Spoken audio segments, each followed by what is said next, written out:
Welcome in to the best in paranormal talk radio. This is Darkness Radio. It is a Wednesday. That means only one thing. It is supernatural news and Parashare. I'm your host, Tim Dennis. And I need a co-hostess today. So that means I bring in the one, the only, the one that I reach across the Midwest to the state that looks like a catcher's mitten, oven mitt. One of those things. That's right. She is the, okay, I have my list of monikers here. See, I have my little list. Yeah. So I have to dig them out here. She is our sorceress of the supernatural. She is our mistress of the macabre. She is our princess of the paranormal. She is our supernatural soul sister. Here she is, ladies and gentlemen. Mallie Fox. Hi, Mallie. Hello, hello. How are you? I'm great. How are you doing? Wonderful. Wonderful. We had family birthdays over the weekend. My brother-in-law and my mother had her 81st birthday. Nice. I can't believe I'm that old. I know. Yeah. So it was a big weekend. I've learned that my great nephew is a little toughie. Why? Did he fall or something? Oh no. I mean, he did. Because when you said toughie, I thought maybe he took a little.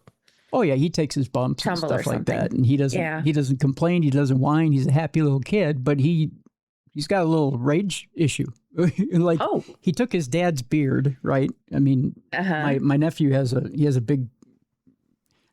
I don't know. The kids these days. Listen to me. The younger generation, they like their big beards, right? Mm-hmm. I couldn't do that. I have a trimmed goatee, right? And I think because it gets too itchy for me if I grow it out. I've tried before in the past, right?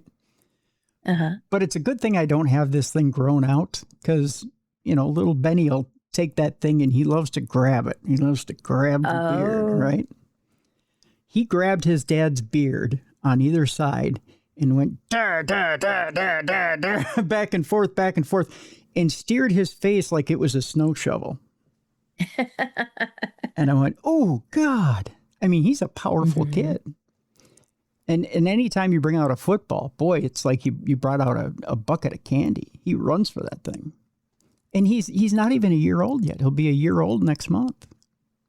Ooh, maybe you've got a pro. I think we do. In the making. I think we got a pro in the making. Because he drives his dad around like he's a blocking sled.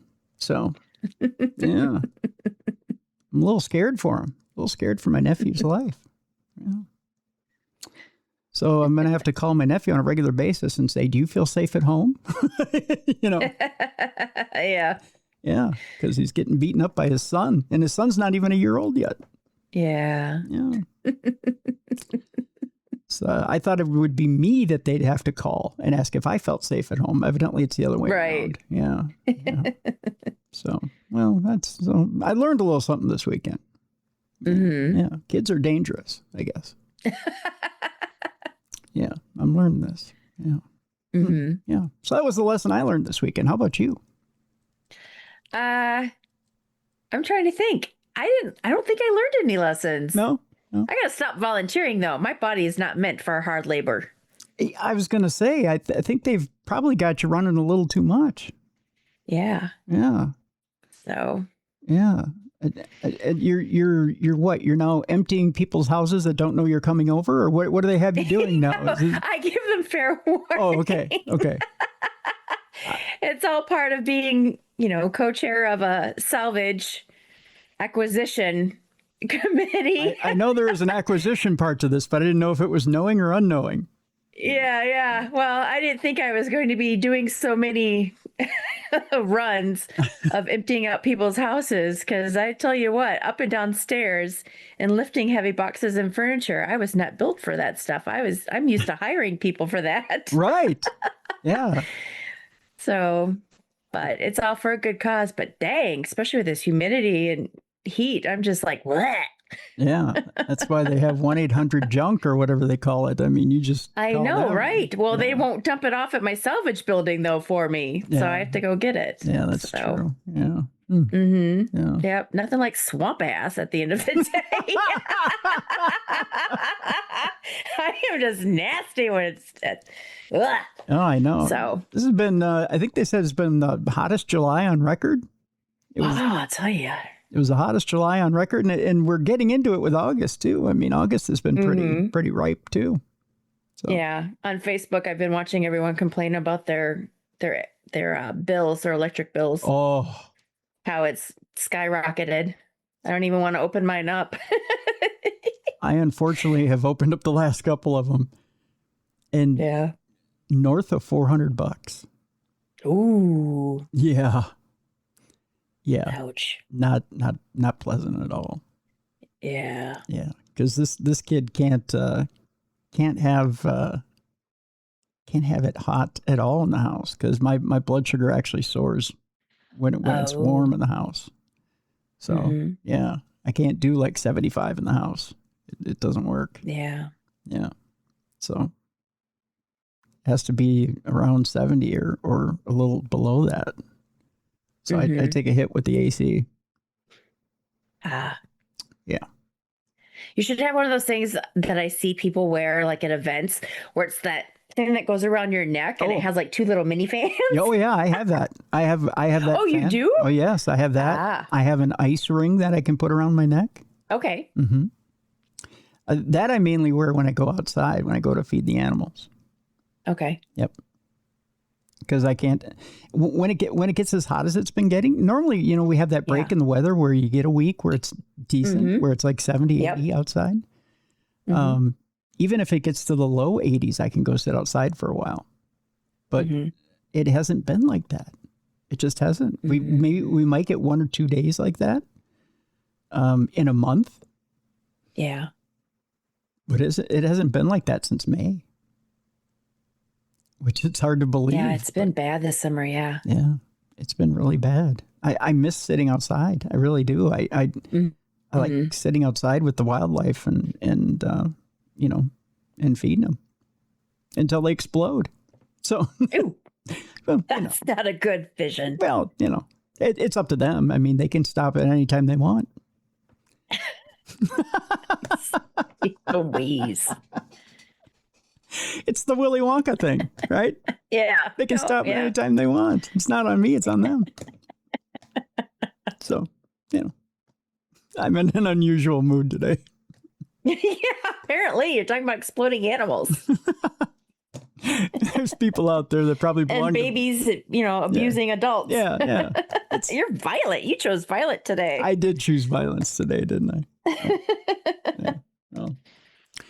I'm like JJ McCarthy today. I'm choosing violence. If people didn't know, as we're recording today, Kyler Murray was chosen as the #1 quarterback at camp today. So I'm sure JJ McCarthy, your Michigan native, is probably looking to bring a chainsaw into camp to cut off Kyler Murray's throwing arm, I'm sure. Yeah, it's not a good day at camp today. So... it just makes me chuckle. Everything makes me chuckle lately, Mel. It just does.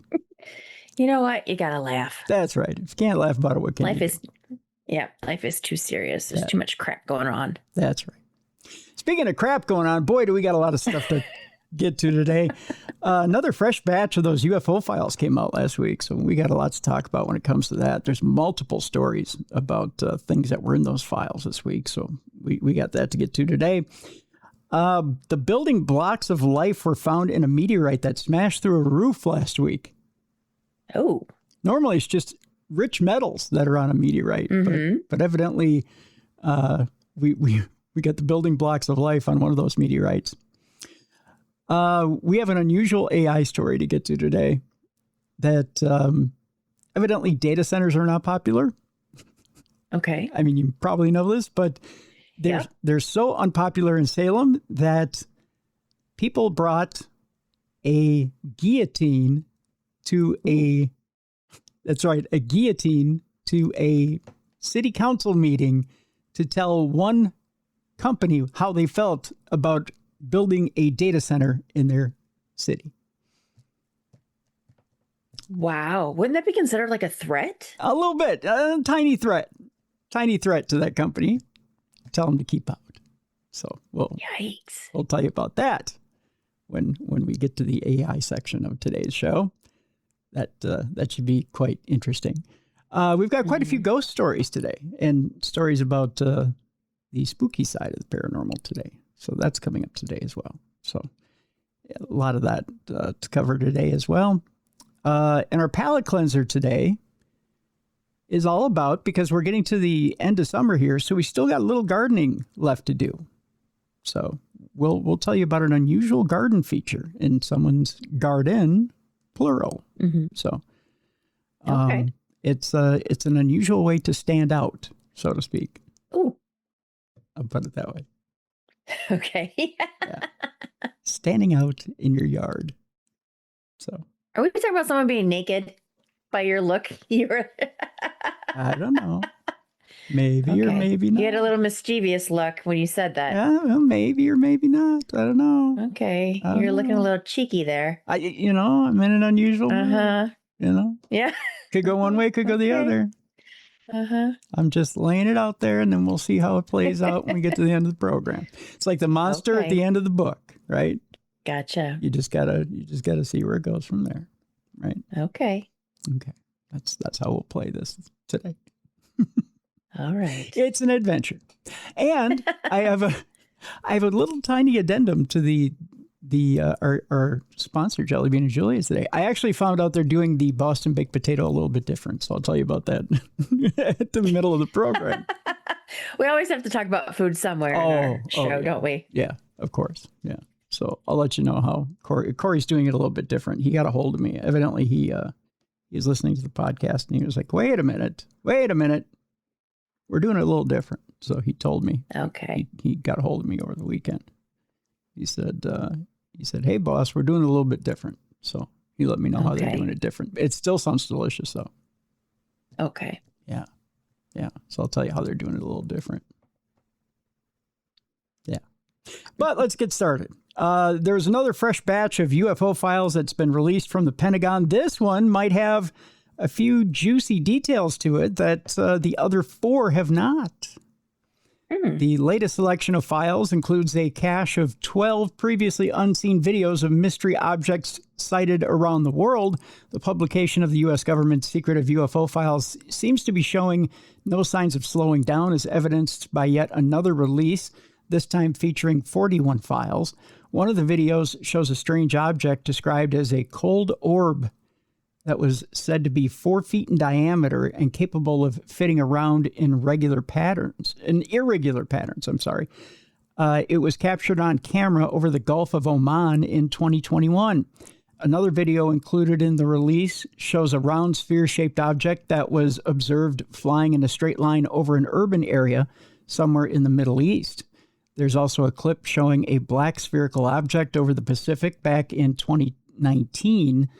The files also include the testimony of a pilot who first observed something strange during a flight between Boston and Dublin in 2023. Not only did he maintain that he had seen the same phenomena as many as 10 more times, but he also claimed that several other pilots he knew had reported encountering something very similar. Such sightings would typically involve multiple white lights, which would vary in speed and position, some traveling in straight lines and others stationary. Overall, there isn't any particular smoking gun in the latest release, but the included files and videos are definitely worth a look for anyone with an interest in the UFO phenomena. As always, the files can be browsed and downloaded at war.gov/UFO/. And we'll include a link to that so that you can go check out those files. They're very, very interesting. Okay. Cool. Definitely want to go see those. Mm-hmm. Now, in relation to that, researchers claim to have spotted 20 huge UFOs above the moon.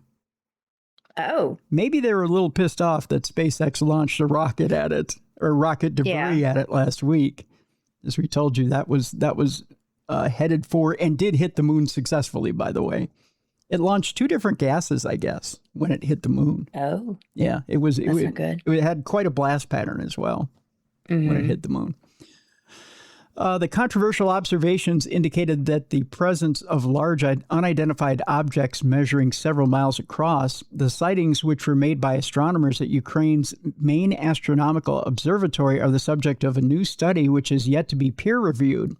Around 20 large objects, some measuring up to 25 miles across, were reportedly seen moving across or near to the moon during a period spanning several months back in 2025.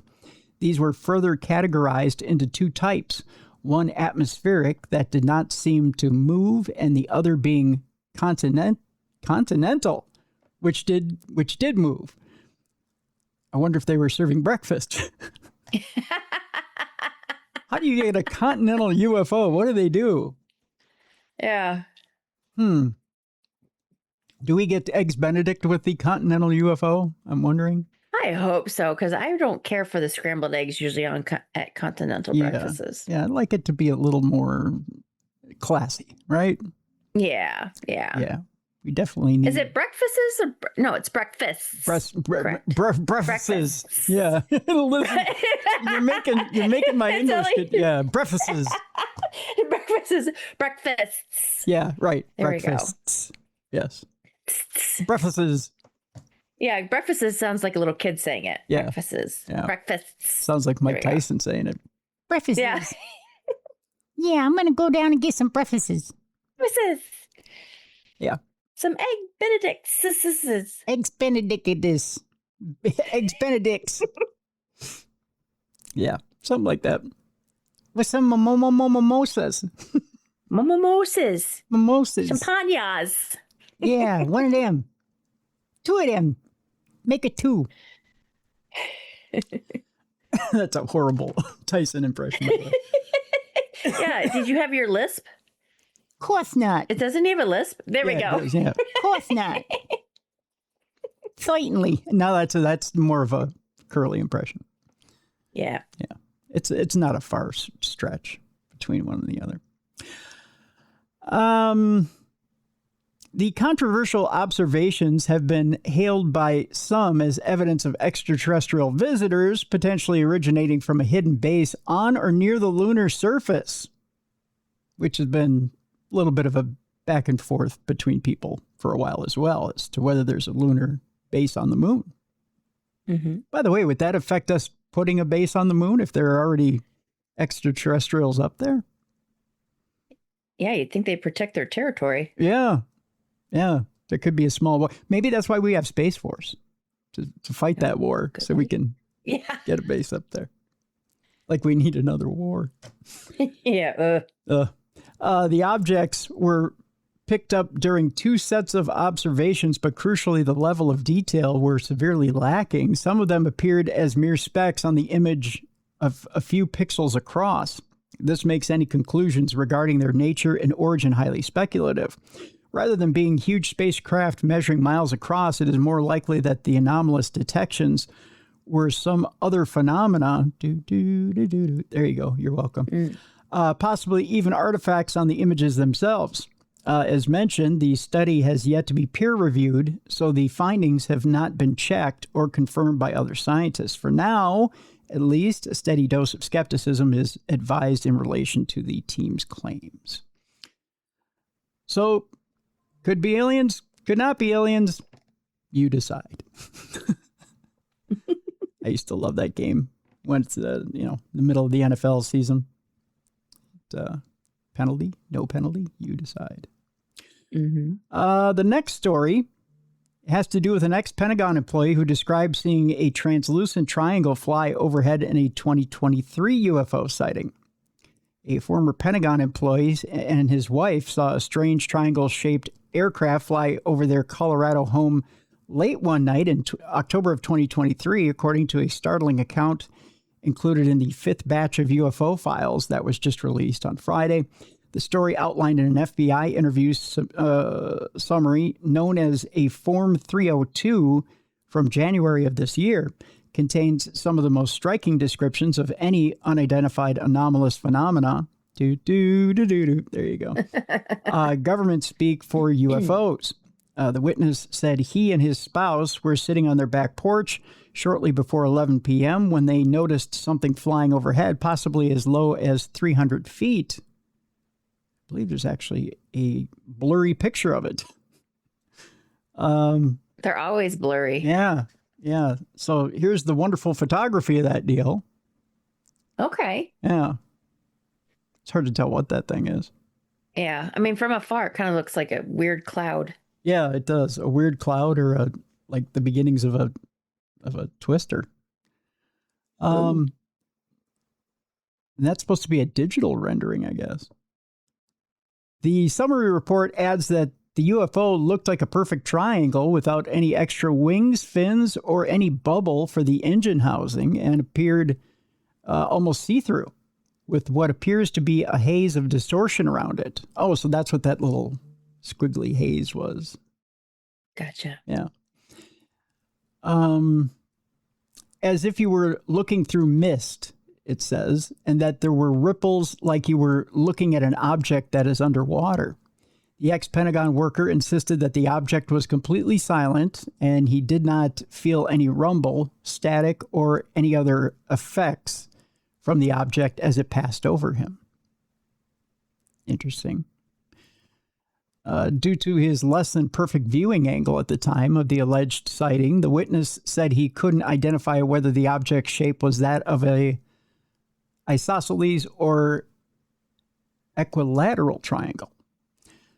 He added that its translucent appearance could be attributable to the UFO's either dark gray or silver color, blending in with the night sky, and that the precise shape of the form was difficult to discern. The witness also initially believed that the triangle had rounded edges or corners, but said that the impression may have been due to the distortion around the UFO. As the alleged craft traveled away from the couple, the man said he detected a band of silverish blue light, which he surmised could be a byproduct of the vessel's propulsion system. Okay, now that's interesting. Because a lot of these UFOs I didn't think had a discernible flame or anything from a propulsion system or even a light. Yeah. Right? That's usually not in the description. Yeah. The pair continued to observe the UFO as it moved in a straight path at a consistent elevation, traveling rapidly and covering a large distance in the time as they were watching. Moments before they lost sight of the triangle, the witness said it quickly switched to an almost vertical orientation without changing path or elevation. He said the entire sighting lasted just 4 seconds, not enough time to whip out his phone to record or photograph it. So what you saw there was a digital recreation, basically, of what he said he saw. Oh, okay. Yeah. There's a lot of that in these files. There's a lot of recreations and artist interpretation of what they saw, because a lot of times these things are here and gone before they have a chance to photograph them or video them. Living right near an airport, the eyewitness claimed to be very familiar with the normal operation of ordinary aircraft, including private planes, helicopters, and even advanced drones, but said the movement of the UFO did not match anything he encountered before. President Trump, who ordered rolling disclosure earlier this year, has said repeatedly that he is skeptical about the existence of alien life, but mandated transparency about UFOs after former President Barack Obama said of aliens during a February interview, "They're real, but I haven't seen them." So, I don't know. Again, I think these presidents are playing cheeky with us. I really don't believe that, other than Carter, who's come out and said that he's seen one directly. I think Reagan said I saw one directly. Yeah, I think Reagan did too. Yeah. Did Clinton say he saw one? I'm trying to remember. But I don't remember him saying it, but I remember Reagan saying it. Yeah. But I just have this feeling that they're, I don't know, that they're kind of playing cheeky with us, and I think they're told, keep it under your hat for what it's worth. So Another object in the sky, this time a eerie shape-shifting orb spotted hovering over Colorado for hours. An eerie glowing orb appeared to hang frozen in the Colorado sky for 6 hours, leaving witnesses unable to explain what they had seen. A fencing crew noticed the brilliant white object near Newcastle at approximately 11 a.m. and said it had remained in the same position until they left the area at around 4:30 p.m. That's a long time for that to be up there. Yeah. Images and footage from the encounter now show what happens, or I'm sorry, show what appears to be a luminous, almost perfectly circular object against the clear blue sky. And I'll show you exactly what this thing looks like here, Mel. It's kind of weird. John Smith captured the eerie object in the sky, telling the Daily Mail it was perfectly round and transparent through binoculars, almost like a ball of energy. He added that the orb displayed no obvious movement despite being watched throughout the working day. Adding to the mystery, the crew claimed that this was not their first encounter with the unexplained object. We saw the second orb a week later, about 50 miles away on another job site. Same exact situation, said Smith. The orb stayed in place the entire day. The photograph alone cannot establish the object's size, altitude, or distance from the camera, leaving open more conventional explanations such as a balloon or an optical effect. Now, this obviously is zoomed in. Okay. But that's what it looked like. Huh. Yeah. Because it is kind of transparent in the center of it. Yeah, it is. Yeah. But again, that looks like it could be, I mean, it could be some sort of floaty object, like something that was released up.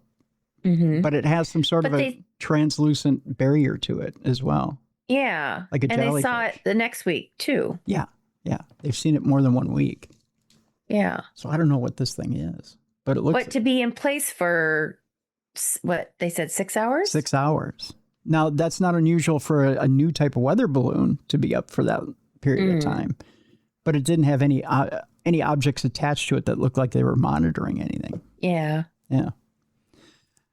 Its apparent ability to remain fixed for hours and its alleged appearance in 2 different places has left the witnesses searching for answers. Smith shared the footage and image in a Facebook group where users offered numerous explanations for the mysterious sightings. One person said, "I honestly think this is a daytime plasma orb, which doesn't happen often," one user said. Several others argued that the object was nothing more than a weather balloon. Smith rejected that theory, saying it definitely wasn't a balloon. It was triple the height of a 747. That's huge. Yeah, it is. Yeah. It was unclear how Smith calculated the object's altitude, which cannot be established from the footage alone without reliable information about its size and distance from the camera. Some Boeing 747 models have a maximum operating altitude of 45,100 feet, meaning 3 times that height would be approximately 135,300 feet, or nearly 26 miles above Earth. However, weather balloons routinely climb above 100,000 feet before bursting and can appear almost stationary when viewed from a great distance. Smith said weather balloons are common around Aspen, but maintained that the object he and his colleagues witnessed was unlike any balloon that they had previously seen. Self-described UFO researcher Scott C. Waring claimed that the object was a plasma orb capable of altering its size and shape. This is a plasma orb which can change sizes and even change shapes, Waring said, although he offered no evidence supporting that conclusion. He also questioned why the witnesses recorded only approximately 10 seconds of footage, despite reportedly observing the object for several hours. Waring went on to allege that the orb could read the workers' thoughts, really, and access their memories through telepathy, an extraordinary claim that cannot be verified from the photograph or video. That's going a little far. Mm-hmm. Do you think that thing could read its thoughts, Mallie? I don't think so, but that's just my opinion. Yeah. How is plasma going to read your thoughts? I know my uncle had a plasma TV for years and never changed the channel when I thought about it. Just never happened. Mm-hmm. Neither image provides enough information to determine the object's size, altitude, or composition, and no official agency has identified it as plasma or extraterrestrial technology. So there you go. There was an interesting story that came out this past week that Donald Trump was going to make an imminent speech confirming that aliens are real. This according to UFO experts. And there was even one, and I think it may even be in the story as we get down to the bottom of it. Yes, it does. Okay. So I'll save it for when I read it. But UFO experts claim that Donald Trump has been given a speech confirming alien existence as pressure mounts on the White House for official disclosure. Trump had been handed a bombshell statement to read to the world confirming alien life is real, and UFO experts, that's what UFO experts have claimed, by the way. Top figures in the disclosure movement are ramping up pressure on the White House, with speculation mounting that an imminent announcement would be on the horizon. Billionaire aerospace tycoon Robert Bigelow, who, by the way, used to own, that ranch. Skinwalker? Skinwalker, yes. Why? I told you I've been on a new medication lately, and it's just absolutely sapped my memory. Skinwalker Ranch. Thank you, Mallie. Bigelow used to own Skinwalker Ranch and spent decades financing research into unexplained aerial phenomena, claims he recently sat down with Trump in the Oval Office to push for full disclosure. I'm surprised that he has that readily of an access to the Oval Office. But are you really surprised? I am. I mean, he recently put up $1 million for anybody who could, prove, what was it? Prove alien life? Was that what it was? I think so. Yeah. But now he just all of a sudden pops up in the Oval Office to talk to Trump. I mean, that's some moving and shaking. We'll put it that way. Mm-hmm. For someone who's pretty quiet, right? He revealed to KLAS 8 News Now in Vegas that he provided the U.S. president with a specific script to read to reporters aboard Air Force One. This is the interesting part of this. Bigelow urged the president to say this, quote, "A non-human intelligent presence has been on Earth for a very long time using spacecraft and with performances completely beyond our capabilities and our human physics." Would that statement scare you a little? Can you repeat it one more time? Sure.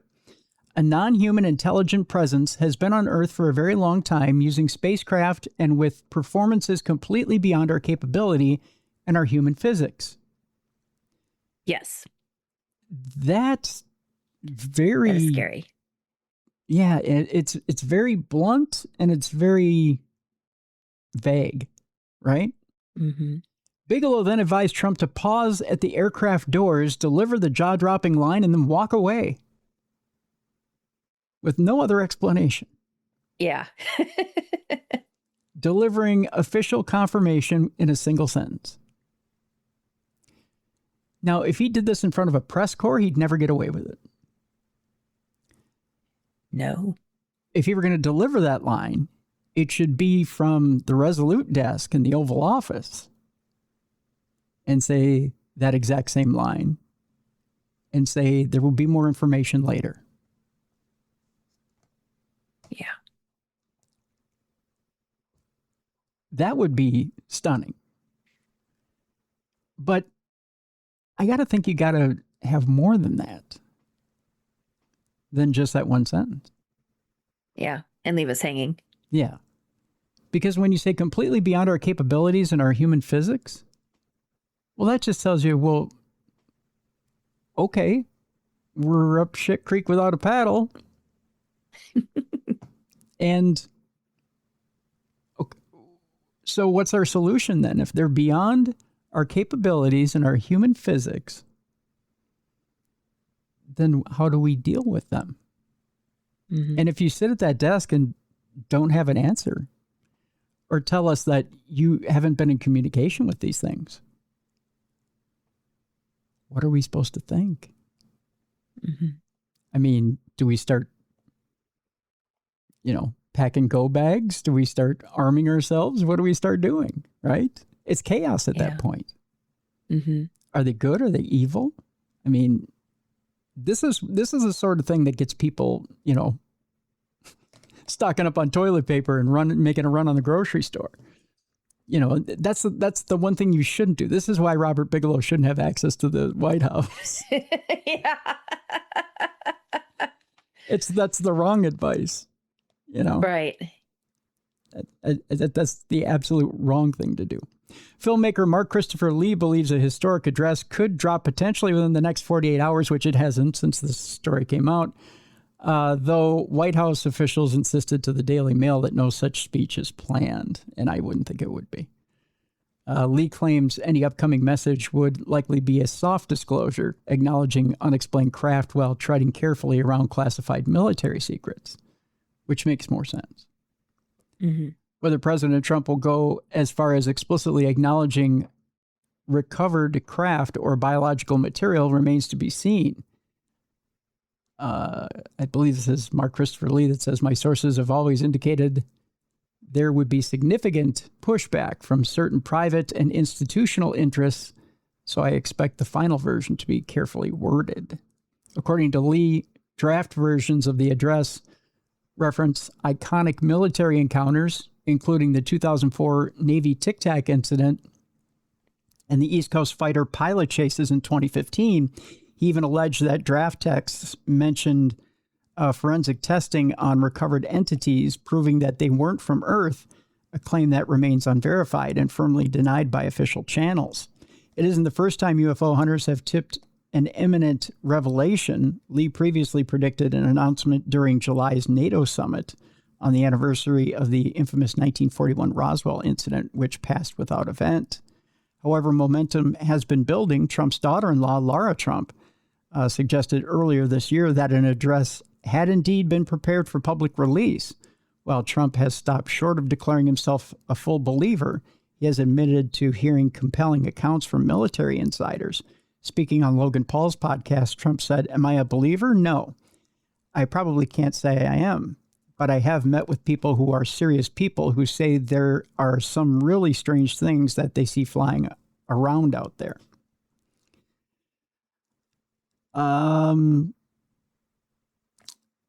I'll tell you this much.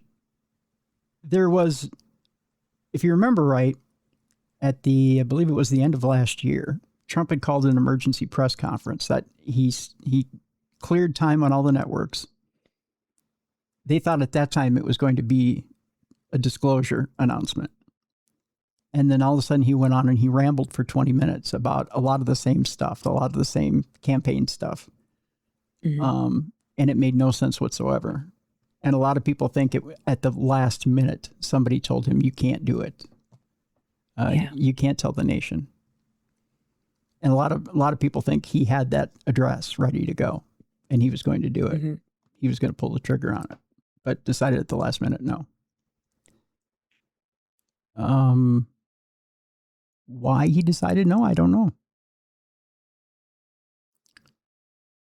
I still think that it's in his hip pocket in case he really needs it. I think something's really got to go wrong with something before he pulls out the alien. The whole aliens are real and they're here. Yeah.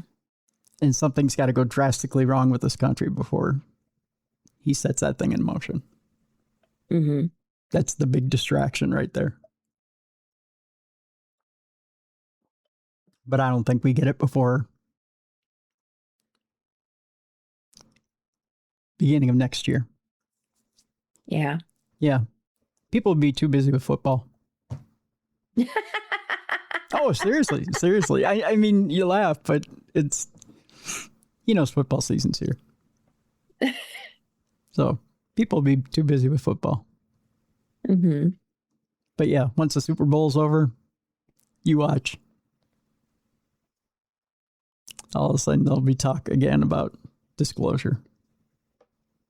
It'll get a little Yeah, quiet. but you thought something big was going to happen after disclosure too, and nothing happened. I did. I thought right around the Roswell anniversary, I thought maybe he would let some stuff slip.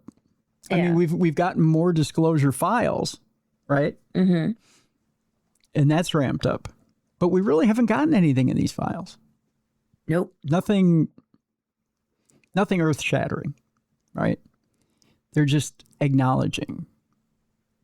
But it's going to take some trying to use my words carefully here. It's going to take some major events in the government that may fall on the negative side. But I don't want that to happen. No, I don't either. I don't want anything bad to distraction. Right. But it will take that in order for us to get anything significant. I really do believe that. I just think that they're not ready to give that up yet. And whoever is controlling this information, because I know it's not the presidents that have been in charge, whether it be on either side of the aisle. Right. I really don't believe the presidents are in charge of this information. I think there's some sort of gatekeeper there somewhere. Yeah. I don't know who it is, but somewhere there's a gatekeeper there. Mm-hmm. And they're holding on to this. And they're telling each president that's in charge, whether it was Trump or Biden or Obama or Clinton or whoever, you don't say a word. You're only here for a short amount of time. You don't say a word. But it's just that I think Trump has a little more sway than others when it comes to Congress, when it comes to the people, when it comes to everyone. He has a way of getting it done. Mm-hmm. So they don't want to tell him no. So they'll feed him a little bit to release, but it's not the stuff that everybody wants to see. Right. Because wasn't it Nixon that supposedly visited the bodies? No. Nixon took Jackie Gleason to see the bodies. Yes, that's what I'm thinking of. Yes. Now, in Disclosure Day, and again, spoiler alert if you haven't seen it yet, the story that Spielberg tells, and this is why I'm convinced that Spielberg has been in on this all along, in that he's had access to government files all along. He tells the same story that a recent guest of ours told in his book with a few amendments to it. And that is that Nixon and Jackie Gleason were golfing buddies. And Gleason was a huge UFO nut. In fact, he had that house that was shaped like a saucer, like a flying saucer. And Gleason heard that the government was holding on to alien bodies. And he said to Nixon, hey, you gotta let me see one of these bodies someday. He's like, oh no, Jackie boy, I don't think you could stomach it or whatever. And they bet on it, on the course. Well, Jackie wins the round of golf. So he's got to ante up. He's got to take Jackie Gleason to go see the bodies. Well, they went to Wright-Patterson Air Force Base to go look at the bodies. Or was it Wright-Patterson? It wasn't I don't think it was in the Capitol building at that time. But in Disclosure Day, he takes them to the Capitol to go see the bodies. Mm-hmm. So they just walk right into the Capitol and he's showing them the body. And in Disclosure Day, the whole point of the plot is they take the power away from the president of having this knowledge and controlling the alien programs and disclosure and all this other stuff because they couldn't keep a secret. So it's taken out of their hands and given to a private corporation like Blackwater because they can't keep their mouth shut. And it's a temporary position. So they give it to a permanent corporation that can keep their mouth shut and can run it efficiently.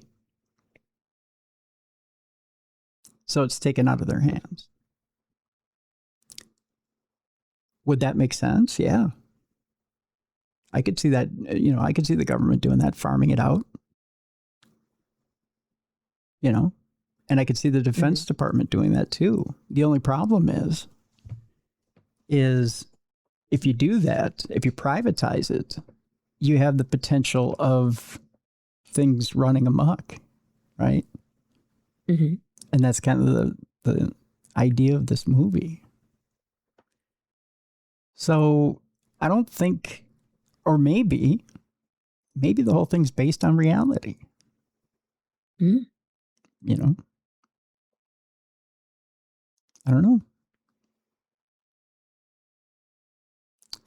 Only one man knows that, and he filmed the movie. He made the movie, So it's kind of an interesting thing to think about. Our next story has to do with, remember I told you about that meteorite that smashed through that roof?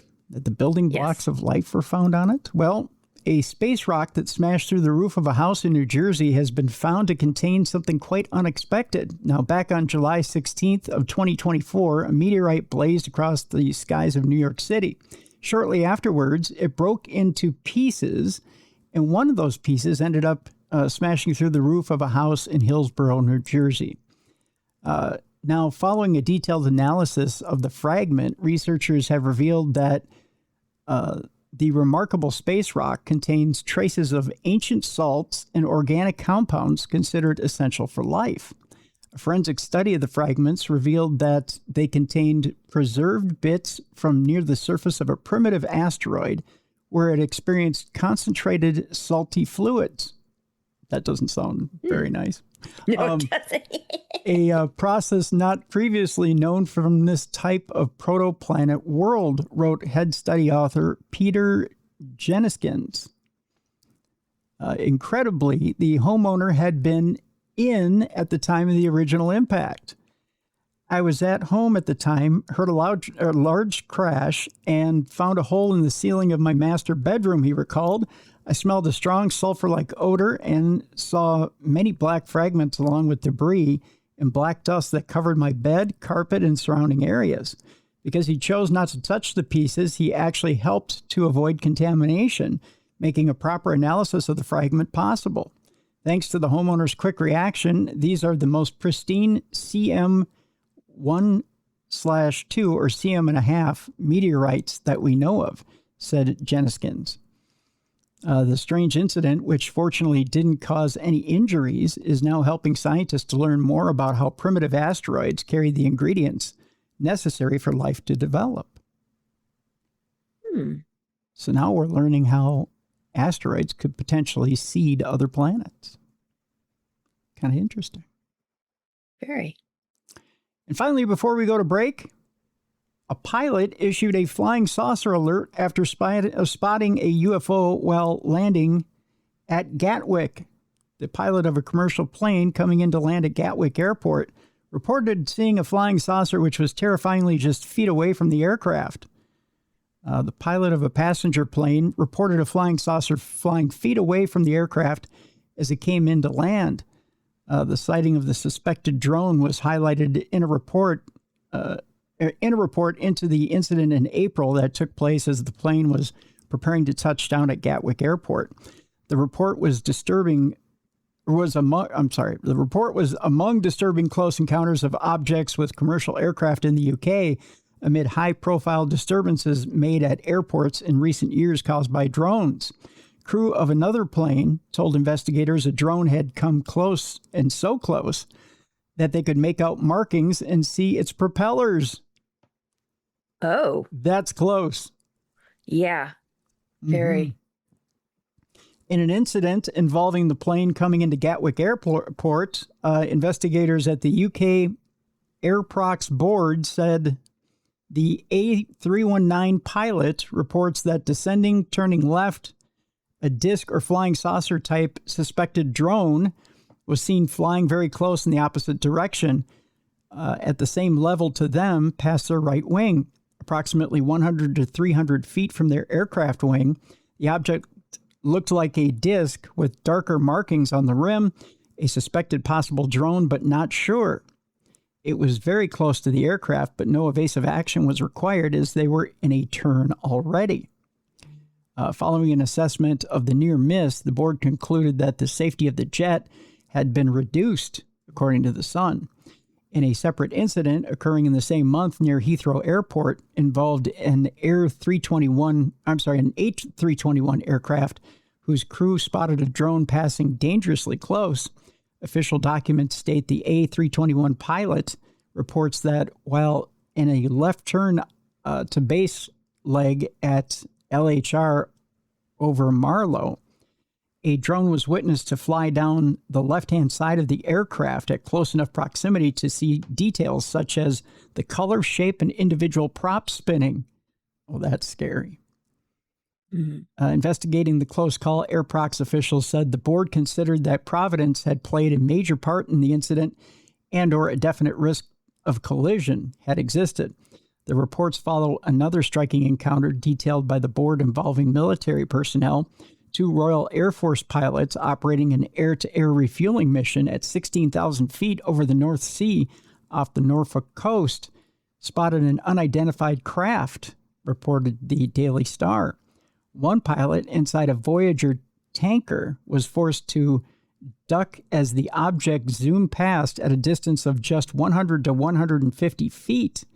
Although the pilot of an accompanying Typhoon fighter also witnessed the object, it failed to show up on radar systems.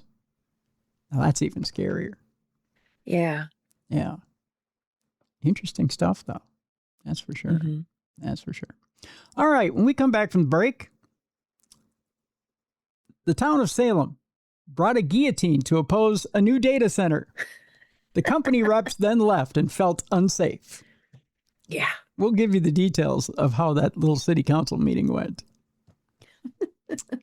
It just kind of tells you where people are these days with data centers. Yeah. Yeah. An interesting story, that's for sure. A family fears being haunted after making a creepy discovery in their attic. I'll tell you about what creepy thing is existing in their attic. These people say they experienced someone else's death without dying themselves. Oh. Yeah. That's weird. Yeah, we'll tell you what is going on in that particular story. A man obsessed with vampires is caught dumping dead animals at churches. Ew. Yeah, we'll tell you what his major malfunction is. That's coming up later in the program. And our palate cleanser for today is all about gardening. You still have a few weeks left to prop up your garden, so to speak. Make it look nice. We'll tell you about one pensioner's decoration in his front garden, which has become quite the tourist attraction. Let's just say he's fluffed it up and made it look nice for the people. Why is my mind going in the wrong direction? I'm sure. Especially when you said fluffed up. Oh, did that make you think something, Mel? I'm sorry. Yes, it did. Did it? Knowing you. Knowing me? Yeah, knowing you. Knowing me? That's so unfair. That is just so unfair. Yeah, right. How long have I known you? A long time. Yeah, exactly. Well, we'll just You bring the worst out in me with my thinking. Well, we'll find out. It's a pensioner, Mallie. It's an old man. He's just innocently out there in his front garden. That's coming up at the end of our program today. But first, let's talk about an innocent enough thing: food. Right? There we go. Right. Yes, we love food. Food. Food. And one of our favorite spots, Jelly Bean and Julia's, over in Coon Rapids, Minnesota. Boy, oh boy, have they got some great food for you. Wonderful food and some wonderful specials as well. We want to tell you about them right now. And by the way, I got to tell you, I got a note from Corey, who was listening to the show. And he was like, oh, by the way, we don't do our Boston baked potato that way anymore. So I got to tell you exactly. I got to pull up my message from him, how they do it now. Not do, but do it. let me tell you what the specials are for the rest of this week, and then we will go on from there.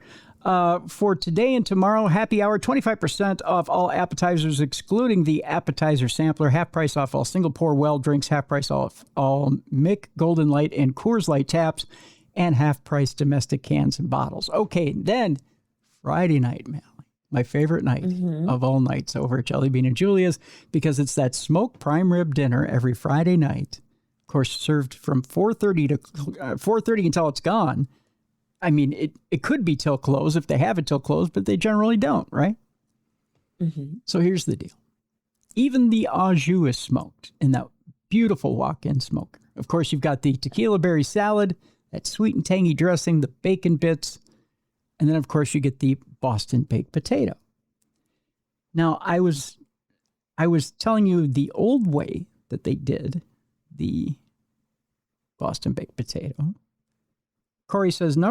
Now it's rubbed with the beef tallow and salt and then baked in the oven now. So it's okay, oven because fried. weren't you saying it was originally deep fried or something? It was in the avocado oil. But now they rub it with the beef tallow and salt, and then they bake it in the oven. Okay. Oh, but that even sounds delicious. So then I wonder if that makes the skin crispy. It does, yeah. Okay. Yeah. I just know it's delicious, and you can get it loaded. You can get it with the sour cream, the butter, and the bacon bits, and cheese. And I'm sorry, I went away to a different place there for a second. A happy place. It is a happy place. Also, if you love creamy horseradish, they have the best creamy horseradish over there for that prime rib. It's just something else. You get that with the au jus, you're in heaven. I'm telling you. And you get Texas toast as well. It depends. It could be Texas toast. It could be, they had a sourdough one week when I was there. They had a wonderful sourdough there. But I tell you, it's a wonderful meal, and you get it for a nominal price. You'll be shocked at the price. It's a 12 and a 16 ounce cut of that. You have a choice there on that Friday night. So get down there Friday night. You may see me down there. Come on down. And not only do they treat you like family down there, but by gosh, you'll get an amazing meal as well. It'll be one of the top 5 meals you have. I'll guarantee it. One of the top 5 meals you'll have in your life. It's good stuff. Very cool. Then Sunday, of course, breakfast on Sundays only. You've got some amazing breakfast meals that you can eat. But it's great stuff. Great stuff. Jelly Bean and Julia's in Coon Rapids. Jelly Bean and Julia's on Coon Rapids Boulevard in Coon Rapids. Check out everything they have to offer at jellybeanandjulias.com, including catering, live entertainment on Saturdays, and much, much more. Jellybeanandjulias.com. All right, when we come back, no data centers in Salem. Guy who wants to be a vampire stacking up animals in a graveyard. Oh, no, I'm sorry, at churches. And we'll talk about a man in his garden. It's all coming up next on the best in paranormal podcasting. Supernatural News Wednesday, right here on Darkness Radio.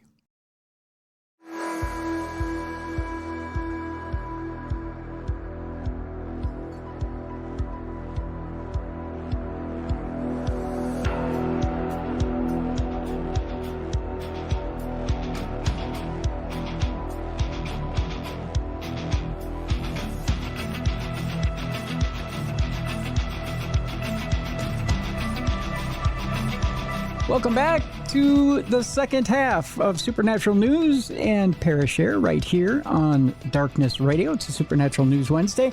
A reminder, folks, that if you have Parashare stories for us, it's real simple. You just send in your typed emails to tim@darknessradio.com with your typed out stories.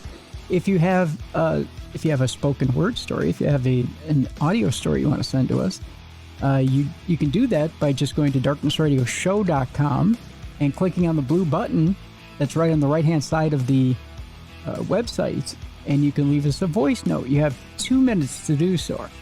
If you need more time than 2 minutes, you just click on that blue button again, speak for another 2 minutes. I'll stitch those 2 minutes to 2 minutes, and you have 4 minutes. I don't know if you had arithmetic in school, but you get the idea here. If you need another 2 minutes to make it 6 minutes, then click that button again, and I'll just stitch all 3 segments together, and you got yourself a 6-minute story. By all means, if you go on for half an hour, I'm not airing it. Yeah, that might be a little too long. That might be a little lengthy.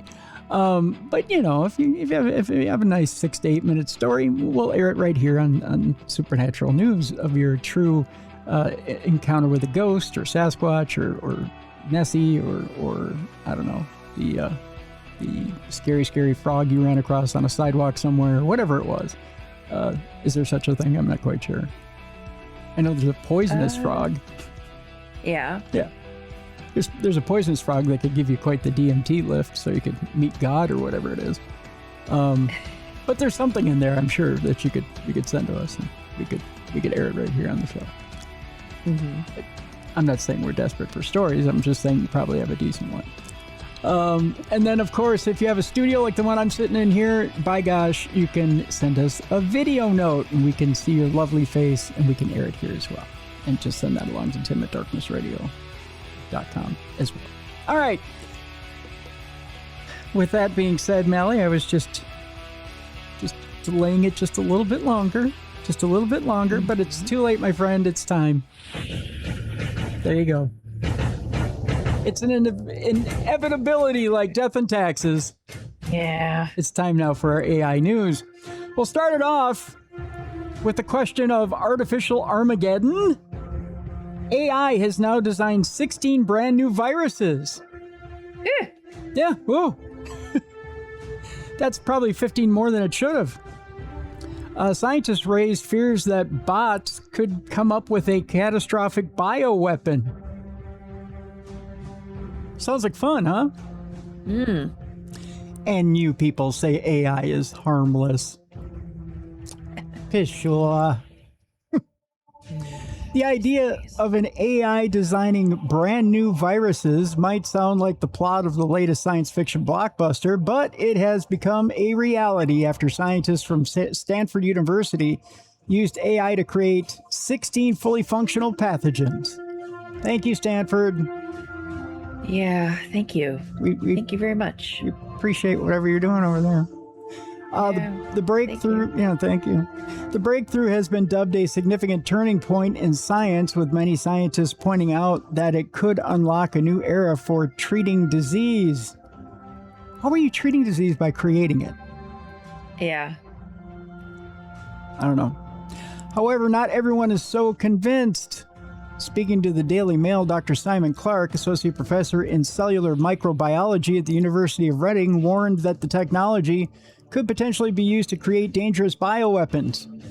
The study poses no direct threat to human health because it only involves viruses that only target bacteria, though creating novel synthetic life forms which don't exist in nature raises broader ethical concerns, he explained.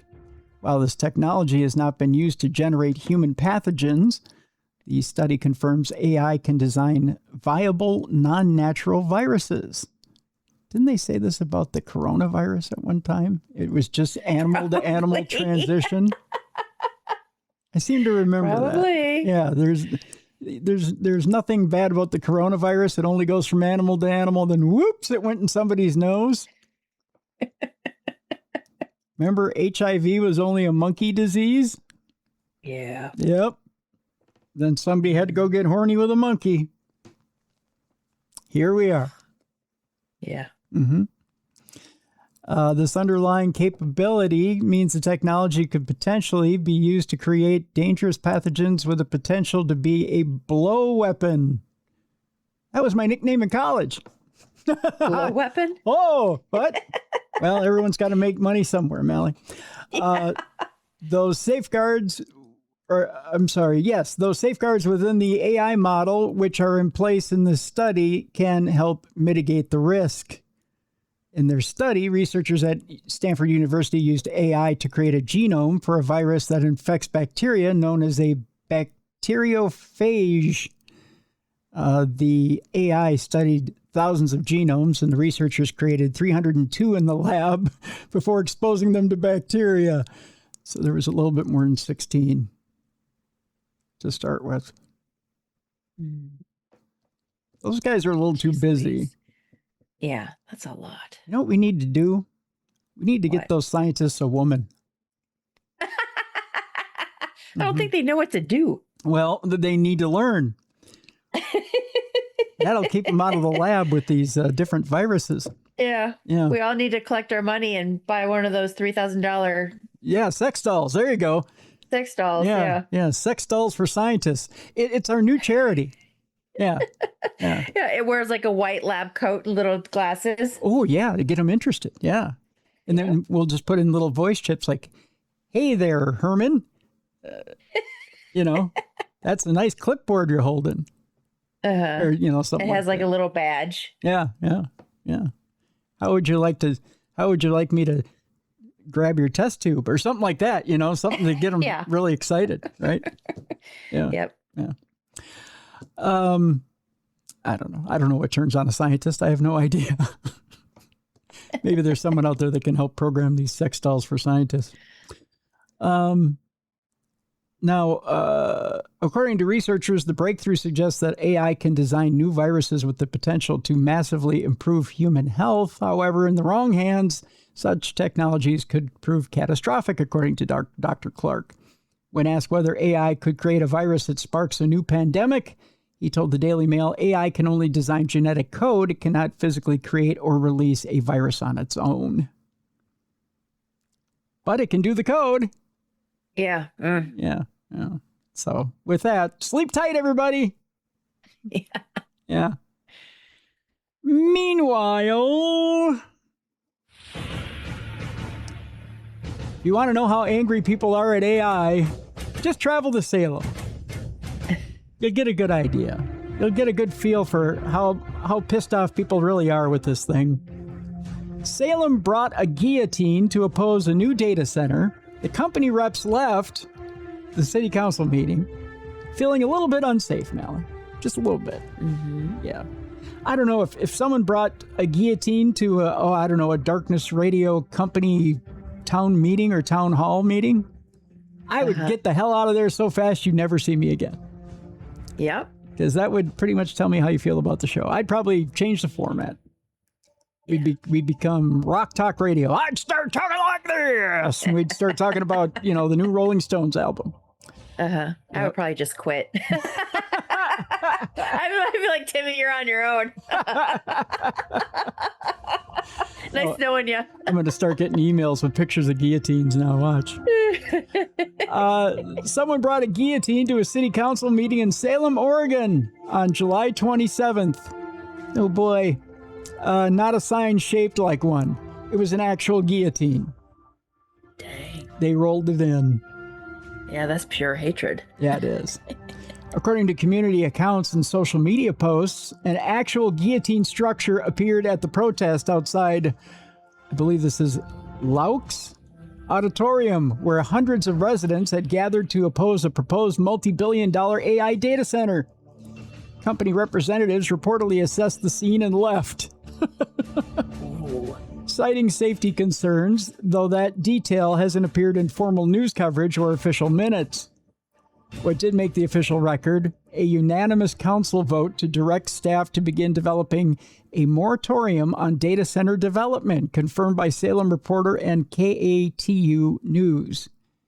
KATU News. Wasn't KATU a band in like the 90s? Or the 2000s? Remember KATU? Kind of. I think they were. Or something similar to that. Yeah. A multi-billion-dollar proposal collided with a community already watching Oregon's complicated data center track record closely, was the headline there in Oregon. The proposed facility, roughly $51 billion, according to Civic Discussions, though that figure hasn't surfaced in official city documents, would bring hyperscale AI and cloud infrastructure to Oregon's capital. The developer remains unnamed in public sources. Probably a good thing if you're bringing a real live guillotine to the meeting. Yeah. Residents arrived in Laux Auditorium, ready to fight it, among other things, delivering hours of testimony about energy consumption, water use, and the slow industrialization of their neighborhoods. Wow. Oregon already knows this story. I believe it's the Dallas and Prineville hosted hyperscale facilities that later drew scrutiny over water use and corporate secrecy. Salem is the latest front, and its residents showed up knowing exactly what they were pushing back against. Residents questioned whether the city should become an AI energy hub and warned about the strain mega data centers place on power and water supplies, according to the Salem Reporter. I don't remember who it was who came out this week and said that their area now has no birds in the area because of the data center. Like the birds have stopped coming around and the wildlife has stopped coming around, and that the water level is lower because of the data center that's been put up in their area. Yeah, it's like a major thing. I saw something today, and I didn't like deep dive into it, but I saw something on Instagram where it was a woman recording a bulldozer clearing area of an old cemetery, and she was showing some of the graves, and they were like 1800s, early 1900s. Mm-hmm. And she said that they were clearing the area for a data center there. But somebody said, no, they're clearing brush. But a lot of people are saying, no, a data center is going there. Oh. But it's a cemetery. But it looks like it's been ignored for a really long time because it was kind of overgrown. And it's somewhere in Georgia. Oh, my gosh. So they were saying you have to protect it. You need to do this, this, and this. And she's like, well, her town wants the money for the data center and blah, blah, blah. But yeah. So I'm hoping that the one person that said, no, they're just clearing brush and stuff is correct. And they're not, destroying is someone official. Yeah. So anyway. Let's hope, because, you almost fear for what's going to happen in 100, 200, 300 years when technology rules. And, a lot of us are in the ground and they just don't give a shit about our remains. Right. Yeah. And land is at a premium. There's only so much land. Right. Yeah. And eventually they're going to take over that land and do what they want with it. They're just going to churn us up and put us on some farmland somewhere for some fertilizer. And yeah, I mean, I hate to come up with the cheery solution to this whole deal, but yeah. Or dump us in the river. That's what my town did. Oh, really? Mm-hmm. Oh, no. Yep. Yikes. Yep. There's reports that they supposedly my town had a lot of Indian burial grounds, but back in the 1800s, they kind of, when they didn't really care what happened. Yeah. So, because we're right on the river. And then also we had a cemetery, an old cemetery, that a lot of bodies are still being discovered because they didn't remove the bodies. And if they did remove the bodies, but no one claimed them, they were put in the river. Oh, that won't stir up a few ghosts, will it? Oh, no, it's haunted. Oh, that area, okay. my whole town's haunted, but no, that area is haunted. They just discovered bones, like a couple months ago in that area. And the jail that was built on top of where that cemetery was known to be haunted. So now there's this, and then they tore down that, and then they built a Starbucks. So I'm sure Starbucks is haunted. But yeah, no, every time they keep doing something, they keep finding more and more bones. Oh my gosh. Talk to the old timers, they tell you stories. But yeah, no, they got rid of bones, unfortunately, in the river because we're right on the Detroit River. Oh, wow. Yeah. They didn't care back in the 1800s. That's crazy. So, yeah. Absolutely crazy. Well, we can go from that story to this next story. We're going to hit these major segues, and people are going to eventually don't know whether to be titillated or turn this thing off, one or the other.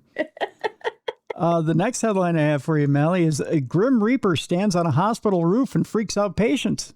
Yes, I saw that. Did you? Oh, I love You love this one so weird, much? but I was like, I like this guy. A man dressed as a Grim Reaper was apprehended by police recently after making a nuisance of himself at a hospital. Is it really a nuisance, though? I mean, isn't it just telling you eventually death comes for us all? I would have laughed. If I would have saw a guy dressed up in a Halloween costume as a Grim Reaper on top of a hospital, I would have died laughing. Now, it depends on I would think it would be funny. It depends on which ward he's standing over, right?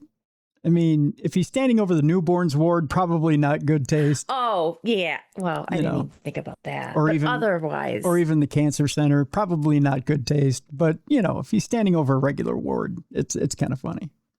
Yeah. Yeah. I didn't think about those two things. Yeah. If you happen to be ill enough to require hospital treatment, the last thing you want to see is the cloaked form of the Grim Reaper hovering over the entrance, watching your every move. This was the bizarre scenario that met patients at the, boy, how do you pronounce that? I know, isn't it like in Wales? So it's, yes, you're trying to do Welsh. It's in North Wales. I'll skip the pronunciation of the hospital. At the weekend, when a man wearing long black robes and wielding a bladed weapon scaled the building and stood above the main entrance staring at patients. Oh, dear God. Unsurprisingly, it wasn't long before police officers had arrived on the scene to arrest him. The prankster who appeared in front of the magistrates at, I believe this is Lenduno? Send your emails to me. Ultimately pleaded guilty to causing a nuisance and was ordered to pay a fine. The health board has previously stated it has a zero-tolerance approach to abuse, aggression, or nuisance within its hospital sites, a health board spokesperson stated. As things stand, the purpose of the stunt remains a total mystery. Well, he didn't explain why? No, but I think we know why. I mean, it's kind of a prank. It's a joke. I mean, it's dark humor, but it's funny. Yes. I mean, it is funny. Yeah. Mm-hmm. I get it. It's funny. Mm-hmm. Not so funny is the celebrity chef over in South Korea who claims he was possessed by two soldier ghosts who tormented him in the army. Ooh. Yeah. This one, not so much a ha-ha, but a what the huh? Yoon Nam No, who's a celebrity South Korean chef, claims that two dead soldier ghosts possessed him during army training in Lebanon, leaving him bleeding and ill until a transfer instantly cured him. Oh. Now, this is the part I go, really? That's all it took? Let me explain. It's kind of an interesting little story, but it's one that makes you go, really? That's all it took? Because when I started reading about it, I went, I don't know. Are you sure? Because that's if it'll populate for me here. It's almost like Mr. Nam No doesn't want me to know the story. Mm-hmm. It's the spirits. It is. It's the spirits. They don't want me to know either. Here we go. Now it's populating. It just took a minute. The spirits were like, we don't know if we want to tell you now. The quote here, well, it's still populating. I have to be quiet so the spirits will tell me the story. A celebrity chef has claimed that he was possessed by the ghosts of two dead soldiers while serving in the army. Yoon Nam No from, that almost sounds like a made-up streamer's handle. Like I Show Speed, Yoon Nam No. Uh-huh. Yeah. Yoon Nam No. From South Korea insisted his terrifying ordeal was absolutely true. The Netflix star, known to fans as Cooking Maniac from the hit series Culinary Class Wars, shared the bizarre tale in a newly released talk show on YouTube. The interview featuring Yoon and fellow chef Park Yoon-young went live on Monday, August 3rd on YouTube channel Studio Slam in an episode titled Yoon Nam No Plan. That's a bizarre episode name. The pair chatted through personal stories over a meal when Yoon dropped his chilling confession. He said, "It's absolutely true." He said, "I survived in the military in Lebanon. As a cook, I received training specific to my specialty, which was what, cooking? I mean, what did he get trained in? He said, but what should have been routine quickly turned into a 2-month nightmare. Star News Korea reported. Yoon said he quickly became seriously unwell throughout the entire specialized training program, with symptoms so strange even medics couldn't explain them. He recalled the training lasted 2 months, and I was sick throughout that entire period. I rarely get nosebleeds, but I started bleeding from my nose. My eyes became bloodshot, and it felt like something was wrong. Yoon said he visited the base medical unit only to be left more frightened after staff failed to find an answer. When I went to the medical unit, they said they didn't know what it was. He further recalled, they told me it seemed like a cold. A cold? But it wasn't a typical cold. Then came the moment that his skin made his skin crawl. Yoon revealed that one fellow recruit claimed he could see the spirits and pulled him aside just 2 days before he was due to transfer to another region. He said, at that time, one of my fellow recruits claimed he could see ghosts. He told me, you're being possessed by a ghost right now, but if you leave this place, your health will improve. So please endure it for just a little longer. Interesting. He said, I was scheduled to transfer to another region 2 days later.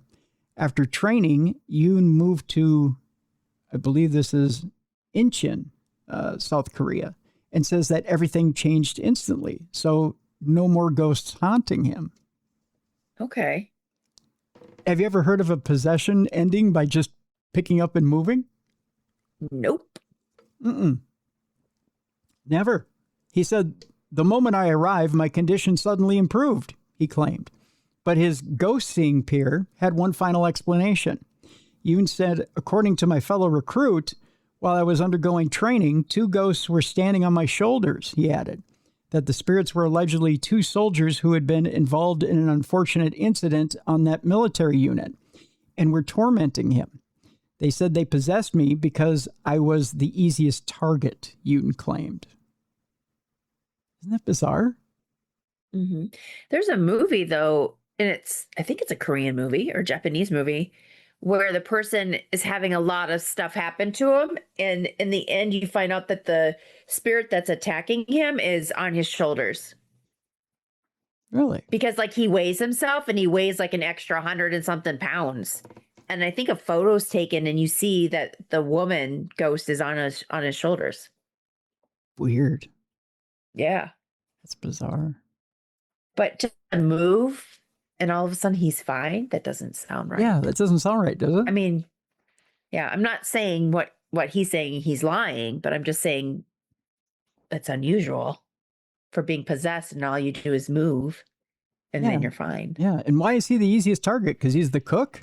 I mean, what? Yeah. It doesn't, or just that he's spiritually open, or what's the deal there? Yeah. Yeah. I don't know. It's bizarre. That's for sure. That's for sure. Another family fears being haunted after making a creepy discovery in their attic. This one I've been looking forward to. A family is seeking advice after making an unexpected discovery in their attic, and now they're wondering why someone would leave such an item behind and whether it's worth any money. Do you care to take a guess before we get into this, Mallie, what they found? In their attic? Yes. Okay. Well, normally I would say it would be like a pentagram or something, but you said if it's worth any money, so it's not that. No. Oh gosh. I was going to say maybe like an old wedding dress or something. No, it's not a wedding dress. What is it? I'll tell you right out front. It's a painting. Okay. But here's why they're so shocked. A family got the shock of their lives after discovering an old artwork abandoned in their attic by the home's previous owner. They explained how they moved into the property 15 years ago and have left the painting alone in fear that the woman in the image would haunt them. Oh. Yeah. But now they're curious about the history of the painting, wondering whether it's worth anything. Taking to Reddit, the homeowner said the previous owners left this in the attic. They moved in around 2007 and moved out in 2009, which is a little unusual. Uh-huh. The owner before that was the original owner from 1946. We don't know if it was there prior to 2007. We basically have left it alone for 15 years, except to turn around to look at the back of the actual painting, figuring there is a chance her spirit would haunt us.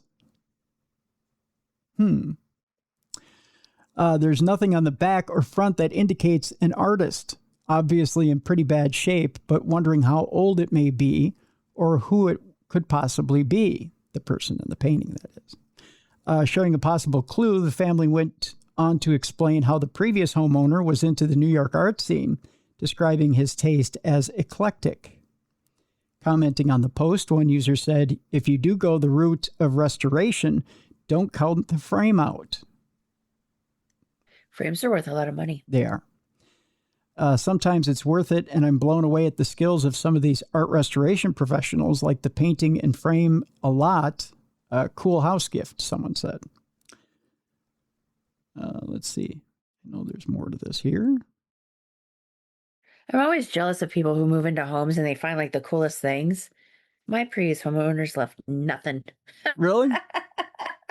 Yeah. Except for like some trash that I had to throw away, like broken furniture and stuff, but Here's nothing fun. Now, would you be freaked out by this painting? Oh, I would love that. Yeah. Yeah, I'd have that in my house, like hanging up somewhere. Does that look somewhat haunting or creepy to you? No. No, it doesn't to me either. It looks like something that I actually have hanging up in my house. Yeah, to me, this just looks like a portrait of like the madam of the house. Mm-hmm. Yeah. Another user, by the way, added, it looks like around 18th or more like 19th century, going by the art style and the clothes, assuming it's an original, not just a newer painting style or newer painting stylized to look that way. Black clothes back then often indicated she was in mourning or maybe it was important. Such a shame about the damage to the actual painting, the outside of the painting. Mm-hmm. So, yeah, I don't think it's ominous or anything. A third user said, looks like a genuine mid-1800s oil portrait of a middle-class European woman. It was probably painted by a regional studio painter. The frame is Rococo Revival, probably Rocky Rococo, who's my favorite pizza maker. Like the pizza? Yeah, I love me some Rocky Rococo. I could go for one right now, as a matter of fact. We need to see if it's signed and then do research on the person who signed it. Well, they said it wasn't signed. Oh, it wasn't signed? Neither front nor back. Oh. There's no markings on it. They said the frame is Rococo Revival and way fancier than the painting itself, so the two were likely put together later. I don't know how this is pronounced. The craquelure? Old nails and the water-stained canvas on the back all check out as legit aging. This thing has clearly lived in an attic for decades. So it hasn't exactly been taken care of. They added, it's not a famous artist or valuable piece, but it's a real 19th century portrait that could be restored if someone loves it. As is, it's mostly a spooky attic treasure with history, not money, but I hate to see art lost to time. It will cost more to restore, about, they say here, 2,500 to 4,000 pounds. Ooh. Than it is monetarily worth, but the historical worth should never be discounted. I wonder if it's worth something to some family. I mean, there's got to be, you have to know, if there's only been 3 owners to the house, you can certainly trace back who originally owned the house and see if they have family who would want it. Yeah. You know, it's got to be worth that much to somebody, right? Yeah. I mean, I would think it would be worth something to somebody. But I don't know. I can't see being haunted by it, though. No. I just can't. Unless you have those people that are automatically assume everything that's kind of creepy looking is haunted. Yeah, that could I mean, I don't think it's creepy looking, but you know how some people If it's not modern, it's creepy. Yeah, yeah. People get creeped out by something that looks old. Yeah. Yeah. I mean, people get creeped out by me all the time, but it's just, Yeah. I get it. I totally get it. That is until I do a magic trick or something like that. Right. Yeah. Our next story has to do with people saying they experienced someone else's death without dying themselves. An expert claims this. He says consciousness surviving human death is the most plausible explanation. And getting a little bit into the story without diving too far into the story, a few moments before his dad actually died, William Peters says he found himself in a different dimension where he saw loved ones such as his deceased grandmother, aunt, and his grandfather, whom he'd never met. Peters asked his grandmother and aunt, why isn't he dying? Then Peters says they directed his attention over to the top of his father's body. The moment Peters moved his focus there, he locked onto a presence. I'm like, oh my gosh, that's the conductor. Peters says, the power of this being let me know it was in charge of the transition. And it just wasn't quite the right time yet, but we're getting close. In a matter of a few moments, my father died and then transitioned. That's a bizarre setting. Mm-hmm. This profound visualization is called a shared death experience, or an SDE. SDEs and near-death experiences are often reported with similar characteristics, but there's a key difference. Those experiencing an SDE aren't in harm's way. What these people, including Peters, a licensed psychotherapist, are experiencing feels profound and real. But the most important question is, what's causing the experience in the first place? Clinicians generally think of NDEs as experiences of altered consciousness, explains Marietta Pelivanova, there we go, who is a doctor and research assistant and professor of psychiatry and neurobehavioral sciences at the University of Virginia School of Medicine. They typically happen when a person is either close to death or in some other medical crisis, up to and including clinical death and resuscitation. In everyday terms, an NDE might happen when someone experiences an emergency like a heart attack or nearly gets hit by a car. SDEs, on the other hand, are a less studied phenomena. They're an experience that happens to a physically and cognitively healthy person who has a strong bond with a dying patient and essentially goes through an NDE with them. For example, an SDE might occur as you sit at a dying person's bedside. Some individuals consider this an altered state of consciousness. Similar to typical NDEs, it helps them feel involved in the transition process, often making the death of a loved one easier to accept. Polivanova added that, and Peters agrees, confirming that the SDE he experienced helped his own grieving process. Peters is the founder of the Shared Crossing Project and director of the Shared Crossing Research Initiative in partnership with the Family Therapy Institute of Santa Barbara. SCRI is a nonprofit organization that seeks to research SDEs and inform end-of-life work. There, Peters frequently speaks with individuals who claim to have experienced SDEs. In fact, Peters and his organization have spearheaded the vast majority of SDE studies that do exist. SCRI has conducted hundreds of interviews with those who have reported shared death experiences. When people experience NDEs and SDEs, their reports are functionally similar, Peters says. The sensory experiences that individuals report all seem to boil down to this. At the moment of human death, our consciousness, our soul, our spirit, or whatever you want to refer to it as, departs the human body and enters into another existence, he says. Like during an NDE, time typically doesn't matter during an SDE, according to Peters. Some people say the experience felt like it lasted for eons, while others report everything happening in a flash.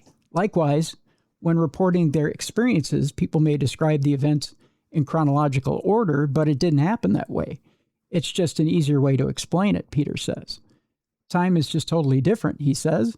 It doesn't exist over there in a certain way. In both NDEs and SDEs, experiencers might report seeing a light or their life events flash before their eyes, though during an SDE, it's often a review of the dying person's life. Oh, that's bizarre. So you experience the dying person's life review. Mm-hmm. Okay. People also report feelings of peace, and sometimes there may be visualizations of a higher power, or what Peters calls the conductor, facilitating the dying person's movement across the veil. SDEs often happen to those in proximity to a dying loved one, but they might also happen to those who are closely connected but physically far away, according to Peters. SCRI found that a whopping 64% of reported SDE cases are remote, while only 36% are bedside, he explained. The timing typically happens right at the moment of medically determined death for 75% of people, with others reporting SDEs happening a few moments, hours, or in rare cases, days before or after passing. These shared death experiences happen most often to people who are closely connected to the dying person. Peters chalks it up in part to one's willingness and ability to tune into spiritual experiences, which some people might be born with. Likewise, people may have endured certain life events which make them more prone to the phenomenon, he went on to say. There's more to this article, and I tell you what, I'll post this so that you can read the rest of it in the description of this program. But it's quite fascinating. Mm-hmm. Yeah. Shared death experience. Is that something you'd ever want to experience, Mallie? I don't think so. No? No. Why is that? Is it? How about you? I have a hard enough time with my own. I don't want to deal with someone else's. If it was someone who was particularly close to me, I think I would. Really? Yeah. Just to know that they got there safely. Okay. To know that I was there with them at the end, that I saw them through. Yeah, okay. I think I have a strong enough constitution to know I could do it. Yeah. You're a better person than me. Well, I don't think it's being a better person. I just think it's knowing that you're there for that person at the end, right? And knowing that you could go through something that special with that person, and then also having the reaffirmation that there's something there at the end. Mm-hmm. And that you were able to not only go through that with that person, but know that maybe at the end there will be someone there for you. Right? Mm-hmm. I don't know. It's just a thought. But, and for some reason, for some special reason, you were picked. Maybe you were needed at that particular time. And if the least you can do is stand up and be there, that's the least you can do. But you're never put in a place where you can't perform. I truly believe that, right? You're never put. I believe that too. Yeah. You're never put in a place where you can't live up to expectations. So, mm-hmm. Yeah, that's for sure. That's for sure. I have another quick article here that talks about how seeing ghosts is good for you, or it could be. How unexplainable experiences change people for the better. Do you think seeing ghosts is good for you, first of all, before we start this?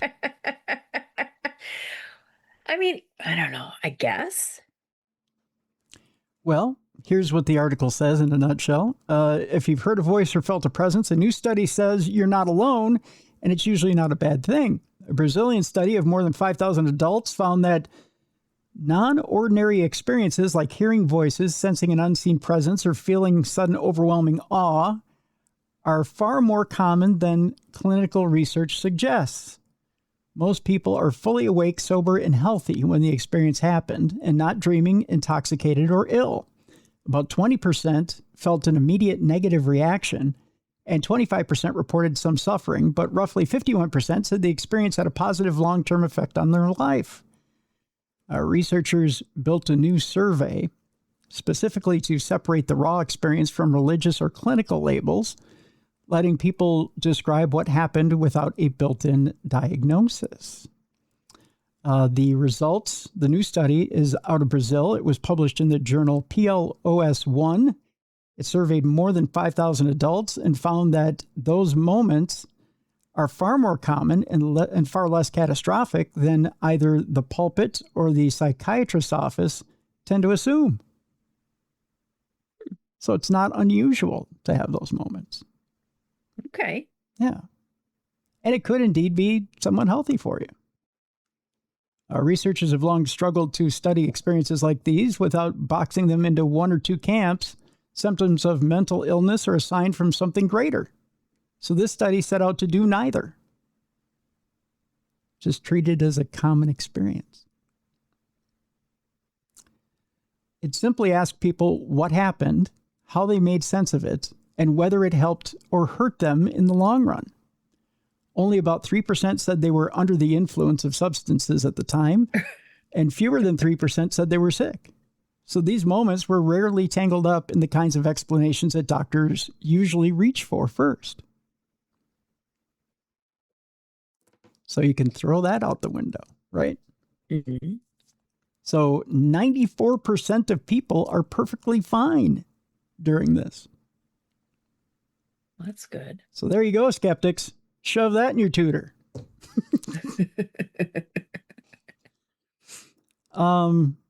Which I find that pretty encouraging, right? Mm-hmm. Yeah, it's positive. Yeah, absolutely.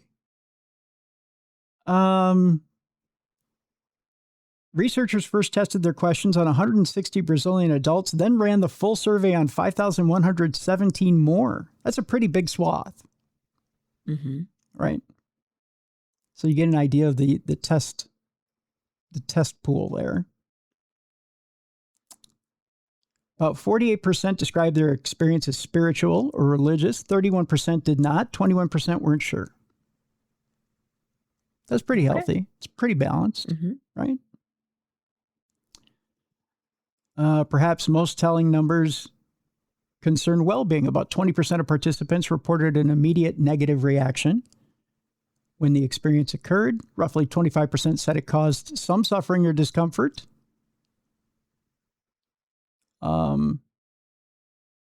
And still, when asked about long-term effects, approximately 51% evaluated their experience as having a positive, lasting impact. Only about 15% described lasting negative effects. So ultimately, it may be relatively healthy. I don't know. The first time obviously you came back for more when you were investigating and had your first paranormal experience, but did you feel it was negative the first time you had one?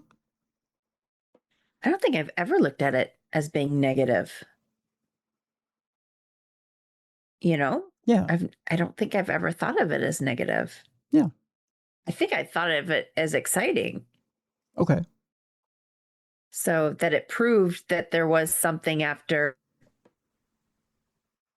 maybe that there was something after death, or that there was something else out there. So I never looked at it as negative, other than people maybe thought I was nuts, but I never looked at it as. I think that's the toughest part of it, is saying, you know what, I had this experience. Now, why don't you believe me? Yeah. Right? That's the toughest part. Yeah.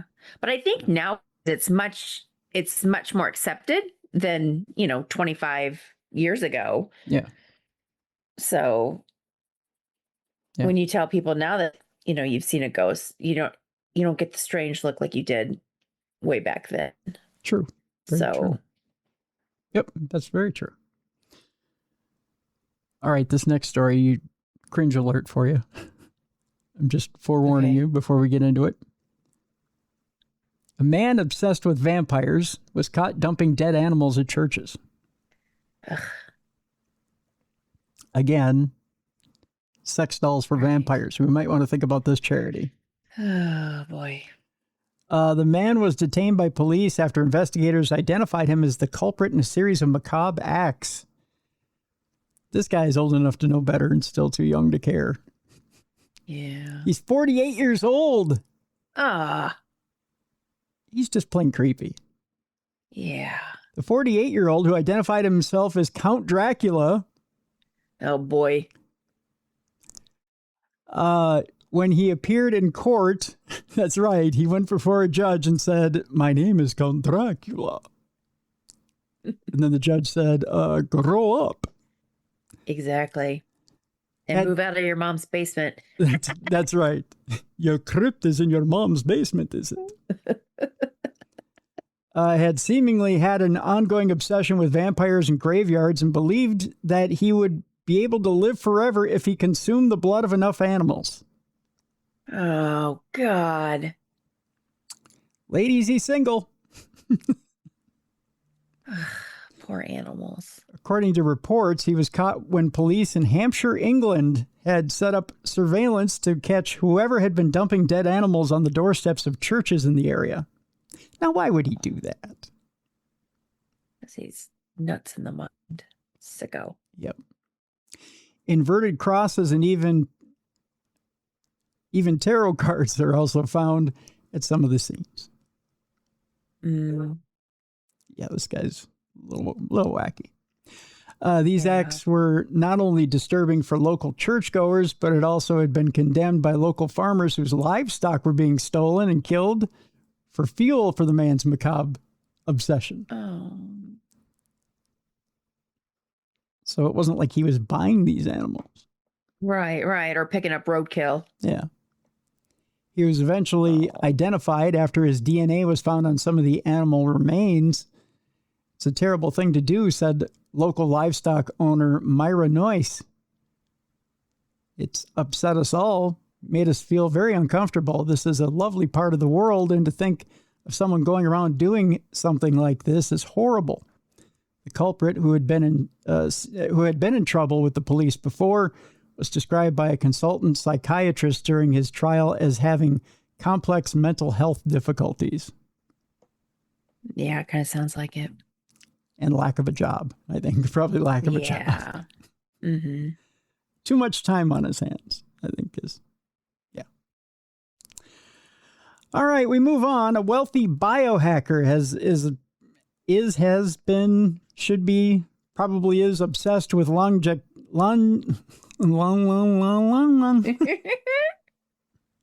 told you it's that new med. Obsessed with God, I can't do it, Mel. I can't do it. Longevity. Why can't I say that word? Longevity. What is wrong with me today? Hey, welcome to my world. You know my lady problems that I'm going through, so all ladies my age are going through it. So I should have got the brain fog. I got the brain fog. I should explain to people what's going on. I've just kind of kept this in house for the last week and a half, but been about a week and a half ago, I was diagnosed with fibromyalgia. And so I've been on Cymbalta for the last week and a half. But it's given me a bit of brain fog, so I haven't been myself. I feel much better. I feel great. Yes. But I'm about as foggy as London on a morning, average morning. So, yeah, I'm not myself. I'll get there though. I'm slowly clearing out. But it's every once in a while I go to read a word and I'm like, la, la, la, la. I'm like Jerry Lewis. Like I see the word, I recognize the word. It's easy for me to read the word, and then I go to use my mouth and it goes blah, blah, blah, blah. The two don't connect like they used to. Mm-hmm. I'll get there though. I promise. So a wealthy biohacker obsessed with longevity reveals a disease diagnosis. See, I've never bought this whole maxing movement. Mm-hmm. I don't think it's real. I don't think it's a thing. I think it's just people trying to be extreme. I think it's the 20s version of the 90s extreme movement. Okay. A man who has spent years attempting novel ways to extend his life has revealed that he is battling an incurable health condition. Mankind has been obsessed with gaining immortality for thousands of years. I almost said immorality. That's another thing. You might be facing that too. Yeah, he might be facing that too. But even despite the incredible advances in science and medicine achieved over the last few centuries, our species has still remained just as vulnerable to the aging process as our ancestors were millions of years ago. It's kind of hard to fight Father Time. It really is. Mm-hmm. This doesn't mean that some of the wealthiest among us aren't willing to try, however. Enter Brian Johnson, who's a 48-year-old millionaire businessman who's been obsessed for years with turning back the clock, improving his health, and attempting to stave off age-related maladies. That's maladies, not mallies. Yeah. Mm-hmm. Yeah. Thank you. You're welcome. His methods range from taking 100 pills in a single day. I can relate. Ugh. I'm there. Yeah. To receiving blood plasma from his own son. But oh, come on. Yeah, I know. That's creeptastic. Yeah. But despite all this, it seems that mortality is intent on catching up with him. Now, despite his best efforts, Johnson has revealed that he is suffering from an incurable condition called autoimmune gastritis, or AIG, that can affect as many as 1 in 50 people. Been thinking things over and wonder if I've taken this whole longevity thing too far, he wrote. My stomach is eating itself. Ooh. I hope it's a delicious meal. Yeah. I mean, come on. While you're reading this, all I have is Cher in my head. If I could turn back time. If we could find a way. No way. He'd take back all those horrible things he said about his own body. And he'd stay. Exactly how Johnson will tackle this condition remains unclear, but he will no doubt be investigating every possible way to improve his health and keep his disease from progressing. He'll probably start eating his son's blood, won't he? I mean, isn't that the way to do it? He'll be like that vampire guy in the last story. Yeah. While his longevity-chasing exploits have raised a few eyebrows, there's no denying that his general message of healthy living does have merit, especially in an age dominated by fast food, growing obesity, and over-reliance on fat slimming jabs to keep the weight off. Hey, there's nothing wrong with those jabs, I'll tell you what. They've helped me. I'm probably the healthiest I've been in decades. I kid you not. I think so. Yeah. I mean, I swear by what the regimen my doctor's given me, but mm-hmm. There's something to be said, it says here, for taking a proactive approach to one's own health and well-being. Now, that's true, but, some of us got, when they were dealing out the genes at the card table of life, some of us got a shitty hand. Yeah. Yeah. That's just all there is to it. And if his stomach is eating himself, maybe he's putting some stuff in his body that he shouldn't be putting in there. Yeah, that doesn't sound right. Yeah. I mean, maybe his body's finally revolting. Yeah. And leave your son alone. Yeah, leave your kid alone. He's not spare parts, right? Right. I mean, he's got his own soul and his own thing going on. Let him be his own person, right? Mm-hmm. All right, we're getting down to the end of the program here. And as we do, who didn't know that the dodo bird wasn't stupid? Okay. That's our final story for today. Mm-hmm. A new discovery dispels the myth that the extinct dodo bird was stupid. Did you know that? I never, to be honest, I didn't think about it, but I don't. Well, I think they always portrayed that it was dumb, didn't they? Yeah, the phrase dumb as a dodo. Yeah. A new analysis of the bird's brain has revealed that the phrase dumb as a dodo is likely completely baseless. This iconic flightless bird, which once inhabited the island of... Now, see, I'm dumb as a bird because I can't pronounce the name of that island, and I'm not about to. Is perhaps the best known example of a species hunted to extinction by man, a creature that has since become synonymous with the idea that our activities on this planet can have dire consequences for other species.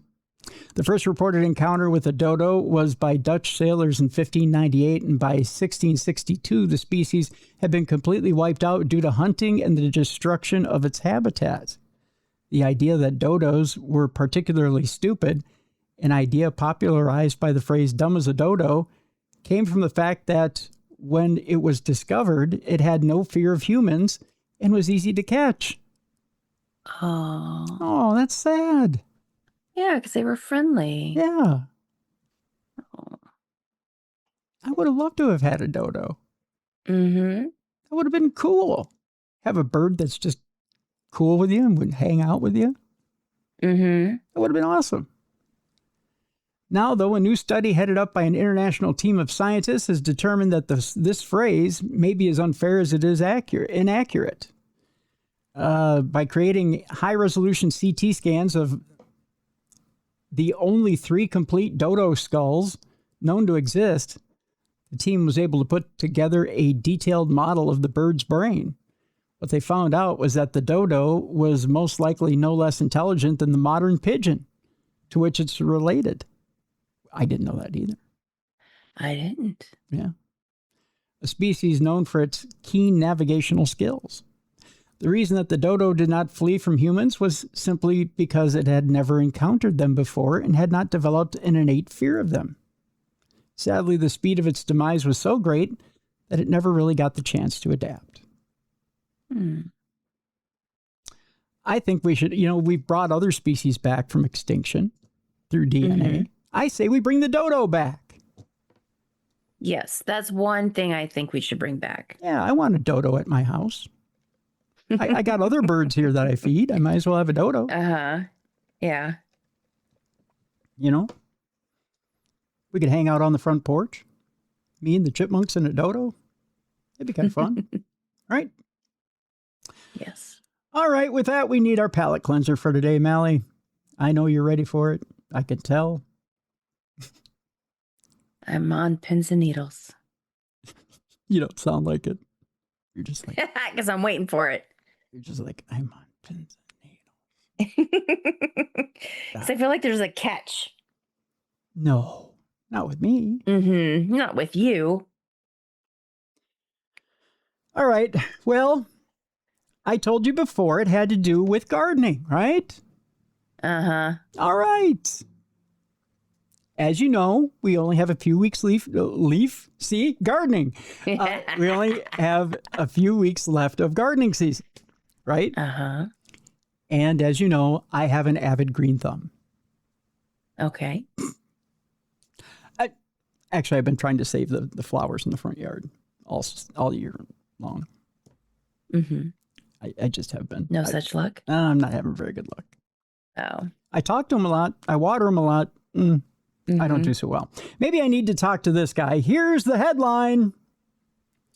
Pensioner's huge cock in front garden is tourist attraction. Okay. I knew it had to be something. Okay, wait. Is this cock like a bird cock? Well, would you like to see his cock, Mallie? Yes. Here it is right here. And there we go. Oh, so he likes to trim his bush. Yes, he likes to trim his bush around his cock. Yeah. There it is. It's almost as big as he is. And I think most guys out there would be jealous. Yes. But he's not always the size. But I think most ladies would be impressed. Yeah. If their man got out there and displayed a cock that huge, I think they'd have all the neighborhood ladies would come out and look at it. Don't you think? Yeah. That's pretty impressive, isn't it?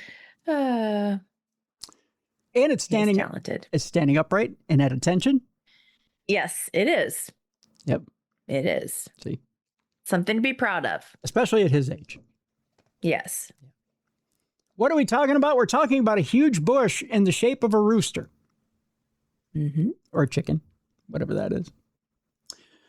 Let us tell you about our pensioner, Jim Hughes, who's 73 years old from East, I believe this is Weymouth, whatever it is, climbed up a ladder and cut branches off the ivy-covered tree to create a 14-foot male chicken. Mm-hmm. Pretty cool, huh? Mm-hmm. I suppose he has the time. He then stuck pieces of red plastic on its head to make a beak and a comb. Comb is a technical term for the fleshy area at the top of a chicken's head. I think it's a rooster he made. The grandfather surprised his wife with the bizarre sculpture and says tourists are now stopping outside his home to take pictures. Really? Well, maybe they are. Would you get out of the car to take a picture of that? No. No. But I did get out of the car. I did take a picture of, those blow up things that the hand spins. The hand spins?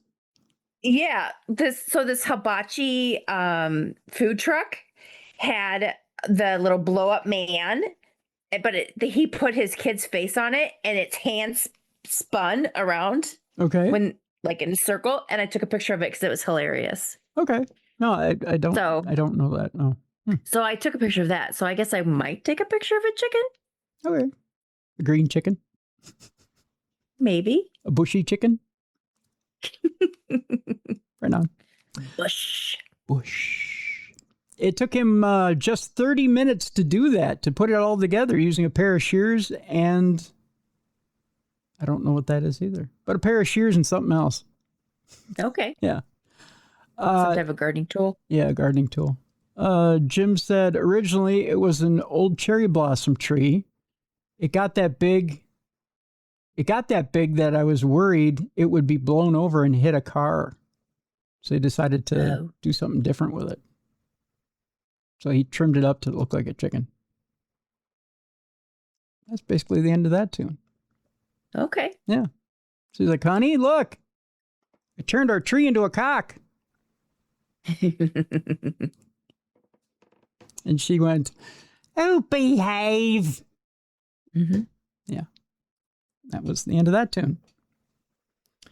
So, guys, that's why you never retire. You just keep working. Just keep going to a job every day. Yeah. Because eventually you run out of ideas and then you die. That's it. Oh. And on that note.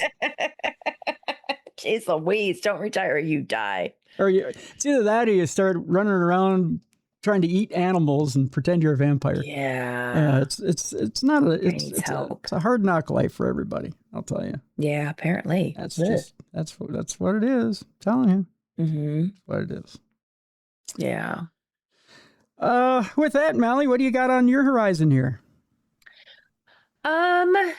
Just making cocktails and so I'm doing research on I always talk about my town because it's weird, but I am doing research on a story that happened a while back, and this lady's husband disappeared, and all of a sudden she has a new basement floor.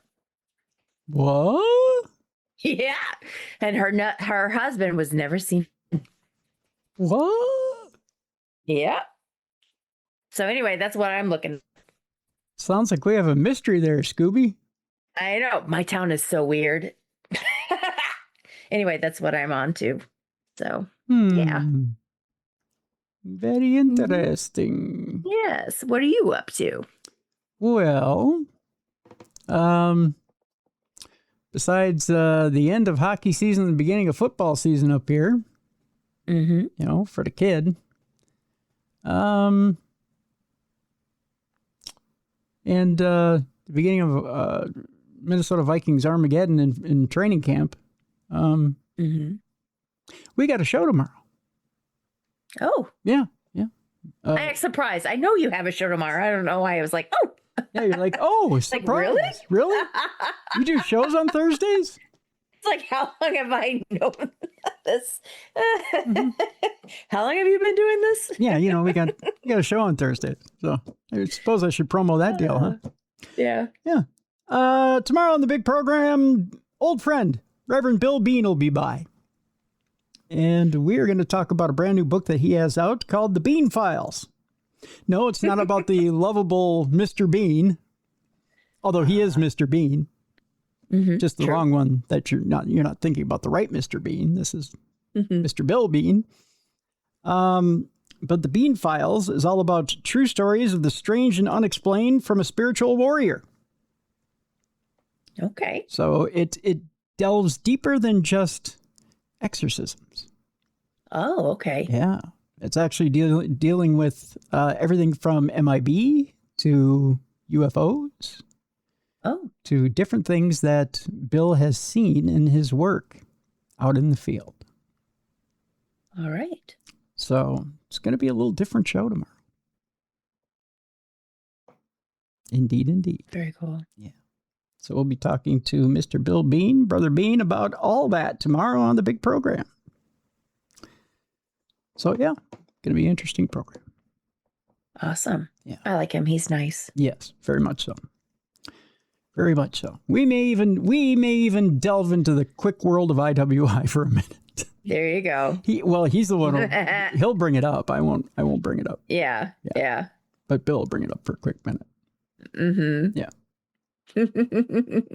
He'll say, "You remember that time in IWI with that chair?" And I'll say, "Duh, don't remind me." It was painful. Yeah. Yeah. Wasn't he an announcer once for one of your matches or something? He wrestled. Oh, that's what it was. Because I'm like, I knew he participated somehow. Yeah. I think I got injured in that match too. I think I had to bring. I'm trying to remember, that was a 6-man train wreck where I injured my back. Oh. Yeah. So that's why I'm like, don't bring it up, Bill. Because I had to get, I think the way that thing goes, and we'll talk more about it tomorrow, but I think it's, yeah, I had to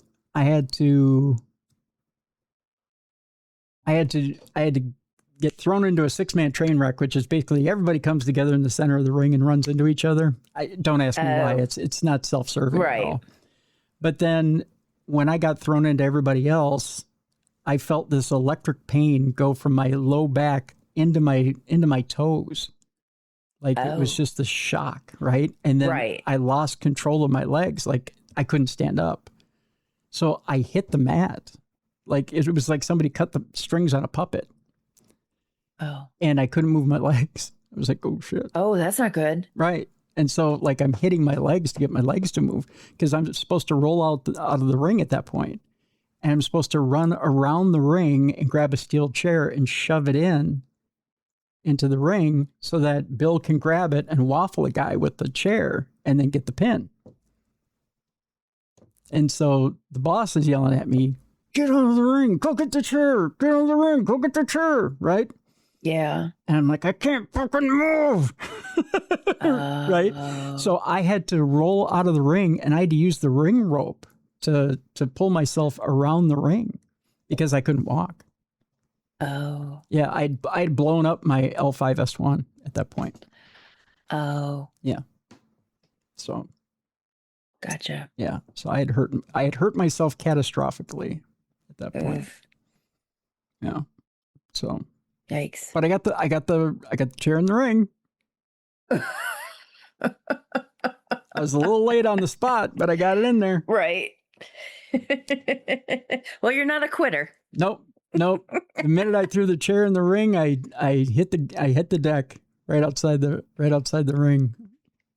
and then one of my fellow wrestlers looked at me and was like, "What's wrong?" And I'm like, "I can't feel my legs." They're like, "Oh shit." They're like, "Hold on, I'll go get somebody." Right. And they helped carry me to the back. Oh. Yeah. Yeah. And then I went in the next day and they did an MRI and said, "Yeah, your L5S1 is blown up in centimeters." So no. Yeah, it wasn't good. Wasn't a good day. But so to the kids at home, don't try this at home. Yeah. Yeah. There's a reason they tell you that on TV. So. But with that, Reverend Bill Bean will be on tomorrow and he'll say, "Remember that time?" And I'll go, "No, I don't want to remember that time." But you'll know why now. Gotcha. And then we'll talk about him. Yeah. So. Awesome. Yeah. Good stuff. Good times. Good times, great oldies, cool 108. With that, that'll do it for Supernatural News for today. For Mallie Fox, I'm Tim Dennis. A couple of reminders on our way out here. One, please support the show. Go to darknessradioshow.com. Go to the shop. There's True Crime Tuesday swag, Darkness Radio swag there. Take your pick and please support the show. 2, please download the Darkness Radio app and follow all things Darkness Radio. It's an Apple app, so if you have an Apple device, please download the app for that device.